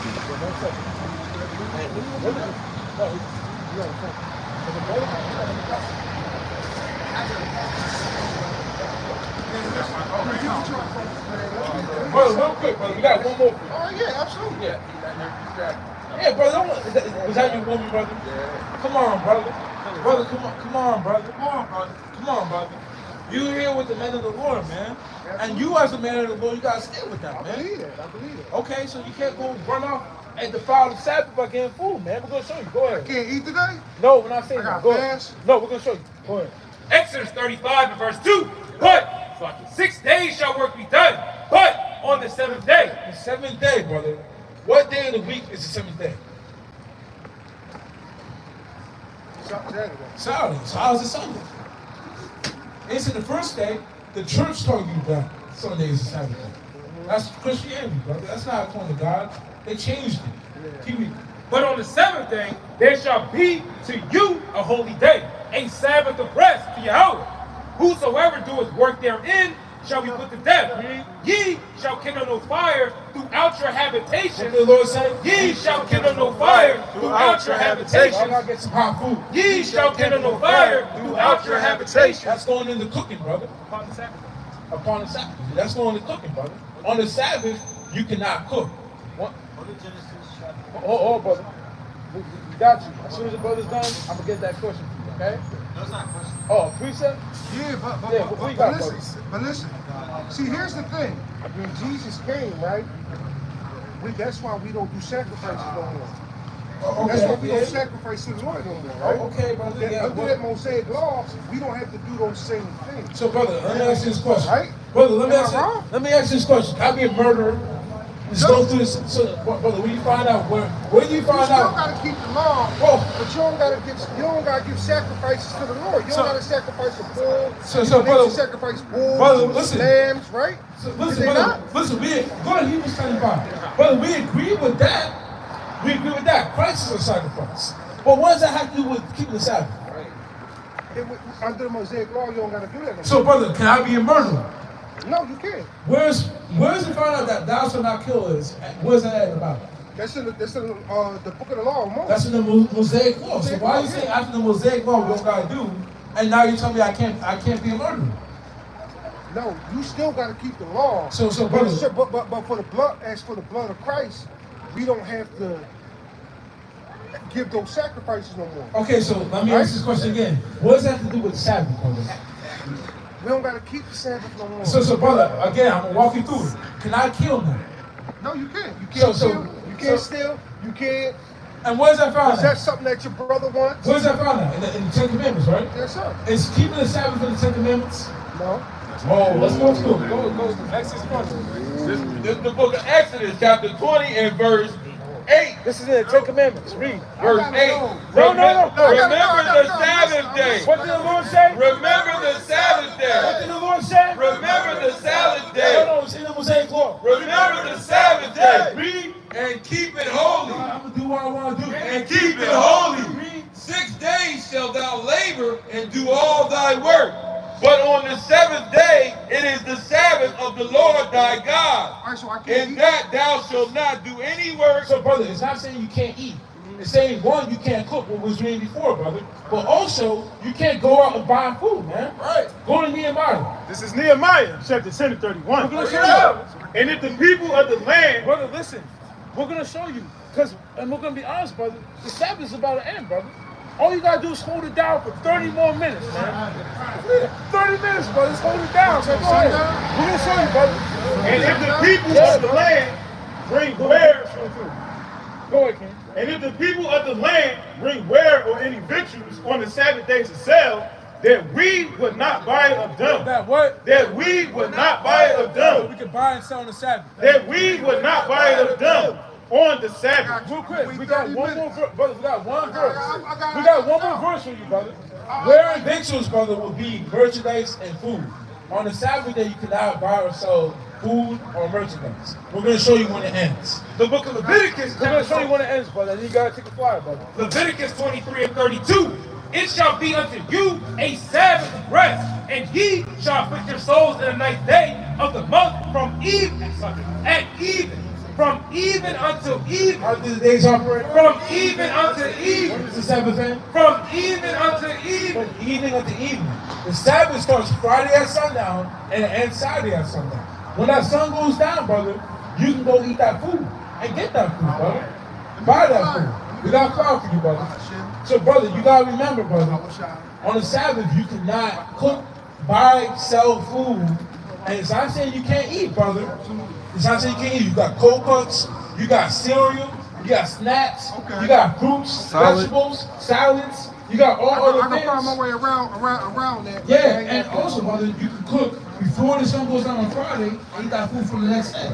Wrap it up in some tin foil, stuff it in your microwave or a damn oven so it stays a little bit warm, and then take it out the next day and open up that tin foil and eat it, man. You'll be good. Okay, brother? We about to take your woman out. Yeah, we understand, brother. We understand. You got. Yo, get the brother song. Yeah. Go ahead. Oh, my bad. I mean, I ain't got to bring it out. You said you want to bring out, but you get my Good morning. I appreciate y'all. Well, you got to take it. Brother, he got elderly advice. Go ahead, Bro, you in a rush right now. You gonna meet that woman. No problem. You got that. But you can't give over to strength. As soon as you get there, she gonna want to eat. No, listen. I've been saying she's been waiting. I'm sitting got here talking to you. y'all. All right. I'm getting knowledge. So when so when you go down there, stay with the knowledge you just got and let her know that we not going to eat until the sun go down. That's able. You gotta hold it down. Absolutely. Because how did sin come to the world? All right, so hold it down, brother. So hold it down. That might be illness as long as brother. Cousin or something. I don't know. You got to go back and watch the live. Yeah. Right. You got to tell him. Yeah. Hey, brother, what's your name? Hey, brother, what's your name, man? Oh, Benjamin. Oh, Benjamin. Yeah. Yeah. All praises. Yeah. It's going to be easy to remember. Put on your precept. Genesis 1. Genesis what, brother?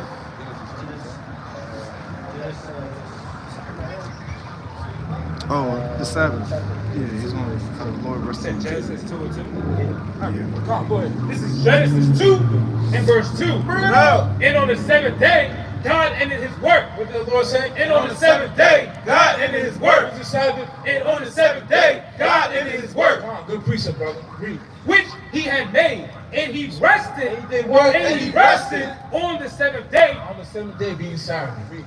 from all his work. From all his work which he had made. Come on, all praise the Most High. Good precept, brother.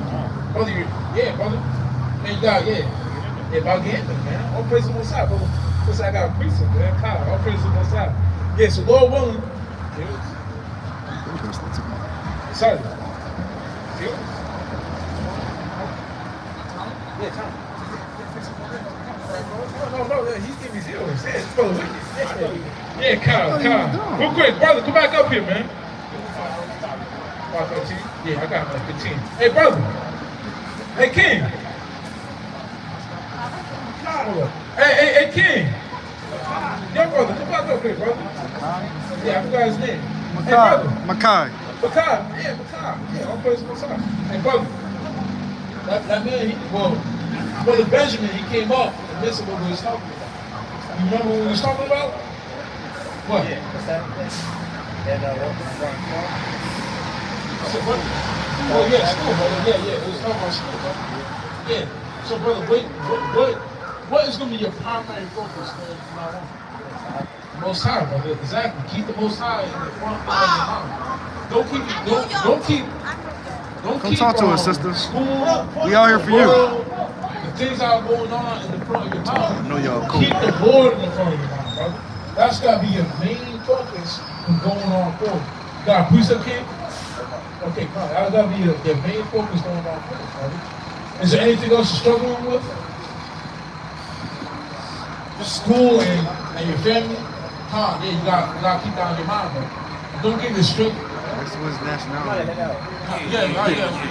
That's Brother, nationality. brother, gotta get your redemption. What's your nationality, brother?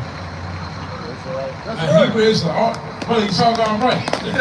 Yeah, it's all gone right, man. All praise to God. Yeah, you got it right, y'all? No, you sure? Huh? Yeah, Come. You got it right, though? All praise the Most High. Yeah, you got you right. All praise. So, brother, you got this one, brother, because you know you about to head up. Hey, but you had the gloves? Yeah. Where they at, bro? We get the jacket. Yeah, and the jacket. Yeah. Always go south. Water, and the jacket. And brother, yeah. I need order.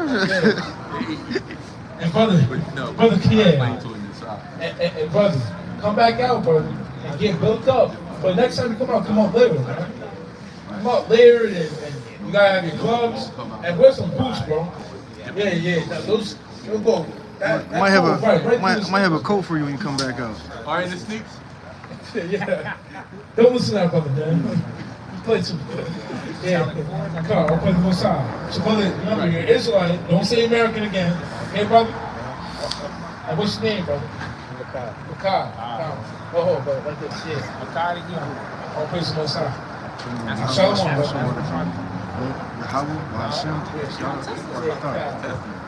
Hey, brother. Where you you from, brother? Yeah, Trump Jew. All praise. Hey, brother, get on safe, man.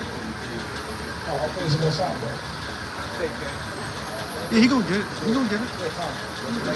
Shalom, brother. Load it up. Shalom, brother. Shalom, King. Shalom, King. All praise the Most High. Service in the building. All praise the Most High. Shalom.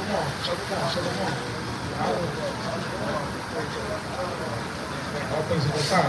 Let's go real quick. How you doing, sis? You said what? What we sell? Hey, sis. Real quick. We'll show you what we sell. You said you asked what we sell? What I say for $5? Oh, sis. I'm looking for a phone. Wait, real quick, sister. Sister. This is better. We got iPhones, we got Android. Which one you want? Let me know what you need. What is that? This is the book of Isaiah. This is the book of Isaiah, chapter 50. This is Isaiah. Sister, gonna hear us out? I need a phone. I gotta make it back home, man. You gotta make it back home, and you're looking for a phone. Yeah, I need to buy a phone, yeah. You gotta buy a phone. Okay, so before you go to our business system, let me show you one thing out the Bible. One thing. Appreciate you, sister. Go to Isaiah 55 and verse 1, and then go to John 1 and 47 and get $5. This is the book of Isaiah, chapter 55 from the top. Ho, everyone that thirsteth, come ye to the waters. And he that hath no money, He that have what? and he that hath no money, We need $20. and he that hath no money, come ye, buy and eat. What the Lord said? Come ye, buy and eat. And so what we're showing, sister, is the truth for our people. We're showing our people how to get out of the state that they're in right now. When you look at the state of our people, how we live? How do we live in Philly? It's like the Great Depression. It's terrible out here. It's really shit. And we lived through that too. But what we're showing our people is the way out. That's what we're showing our people. When you read the Bible system, you read about the people of Israel. We're showing our people that we are the children of Israel. We're showing our people what it takes to get out of the state that we're in and how the Lord's coming to save us. Because you know in the Bible, the Lord is coming to save our people. Out of the trap, out of the ghetto, out of the slums, out of being poor, out of having to work every single damn day for the white man and have nothing to bring home. That's what the Lord's coming to do. We're going to show you that one last one. We're going to give you a flyer. That way when you buy your phone, you can check out what we got going on. Go Luke 168. This is the book of Luke, chapter 1, and verse number 68. And it reads, Blessed be the Lord God of Israel. Blessed be the Lord God of Israel. God is God of Israel. We will be Israel, sister. The so-called black, Hispanic, and Native American. You are Israel. You're one of God's chosen people. What does he say about us? Read. Blessed be the Lord God of Israel, for he hath visited and redeemed his people. What is the Lord coming to do? For he hath visited and redeemed his people. He's coming to redeem us that we're in. Right now we're low. We're at the bottom. We're in the great depression, like you said. But the Lord's going to put us on top. And on top means in rulership, in power, being rich. That's what we're teaching our people. That we're going to be wealthy and rulers of all nations in the kingdom of heaven. Literally in the Bible. Keep reading. It's going to show you. He hath raised up a horn of salvation for us in the house of his servant David, as he spake by the mouth of his holy prophets, which had been since the world began. Here's the point, sister. That we should be saved from our enemies. What's God coming to do? That we should be saved from our Lord say? That we should be saved from our enemies. Sister, the Lord's coming to save us from our enemies. Our enemies will be those that oppress us. Are we oppressed, sister? Are we oppressed? Our people, we're oppressed. We're poor. Are we poor? Some of us, when you look at our people, sister, how do we live? In the cities, in Philly. Do we live good, sister? No, we don't. Now, who's making that condition for us? Who put us in these cities? Who put us in the low section housing? Where do I get a far from? Oh, sister, we got you, sister. We're going to give you a flyer, sister, and you can check it out. Scared phone, you know, we have no idea. We're going to be honest. We have no idea. I know how to get it. Yeah. Mine was on one track. Yeah, on a damn mission. Yeah, that's on a damn mission. Yeah. Well, when she takes that flyer and she scans it.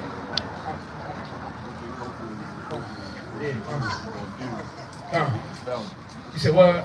Hopefully before she do it, she'll agree she get the phone. Yeah, hopefully. What was it? But who else knows that? Who else you can pray to? Actually, I want you to be Ezekiel 12 to you can go to Ezekiel 32. Oh, purpose. It's Ezekiel chapter 33, verse 33. And when it's coming to pass, lo, it will come. You will say? Lo, it will come. The Bible's false. Lo, it will come. God is a lie. Lo, it will come. These words are not true. Lo, it will come. The Lord said, lo, the things that are in the Bible are going to come to pass, man. You got famine, tribulation, Jacob's trouble, nuclear missiles that are written all up and down the Bible. And the Lord said, each and every one of these things, they will come to pass. Read. Then shall they know. Won't be a mystery. Then shall they know that a prophet has been among them. And after that, all the people going to know that prophets have been among them, prophesying the downfall of the so-called white man, the downfall of America, Babylon the Great, but also the uprising of Israel, Yasha Allah, the so-called black, Hispanic, and Native American man. Read, Ken. This is the book of Ezekiel, chapter 12, and verse 28. Therefore said to them, thus saith Yahweh. Thus saith Nehemiah. Thus saith Yahweh. Thus saith Yazarah. Thus saith Yahweh. Thus saith Gadol. Thus saith Yahweh. Thus saith Yair. Thus saith Yahweh. Thus saith Uriah. Thus saith Yahweh. There shall none of my words be prolonged anymore, but the word which I have spoken shall be done. Promise, Promise, Promise,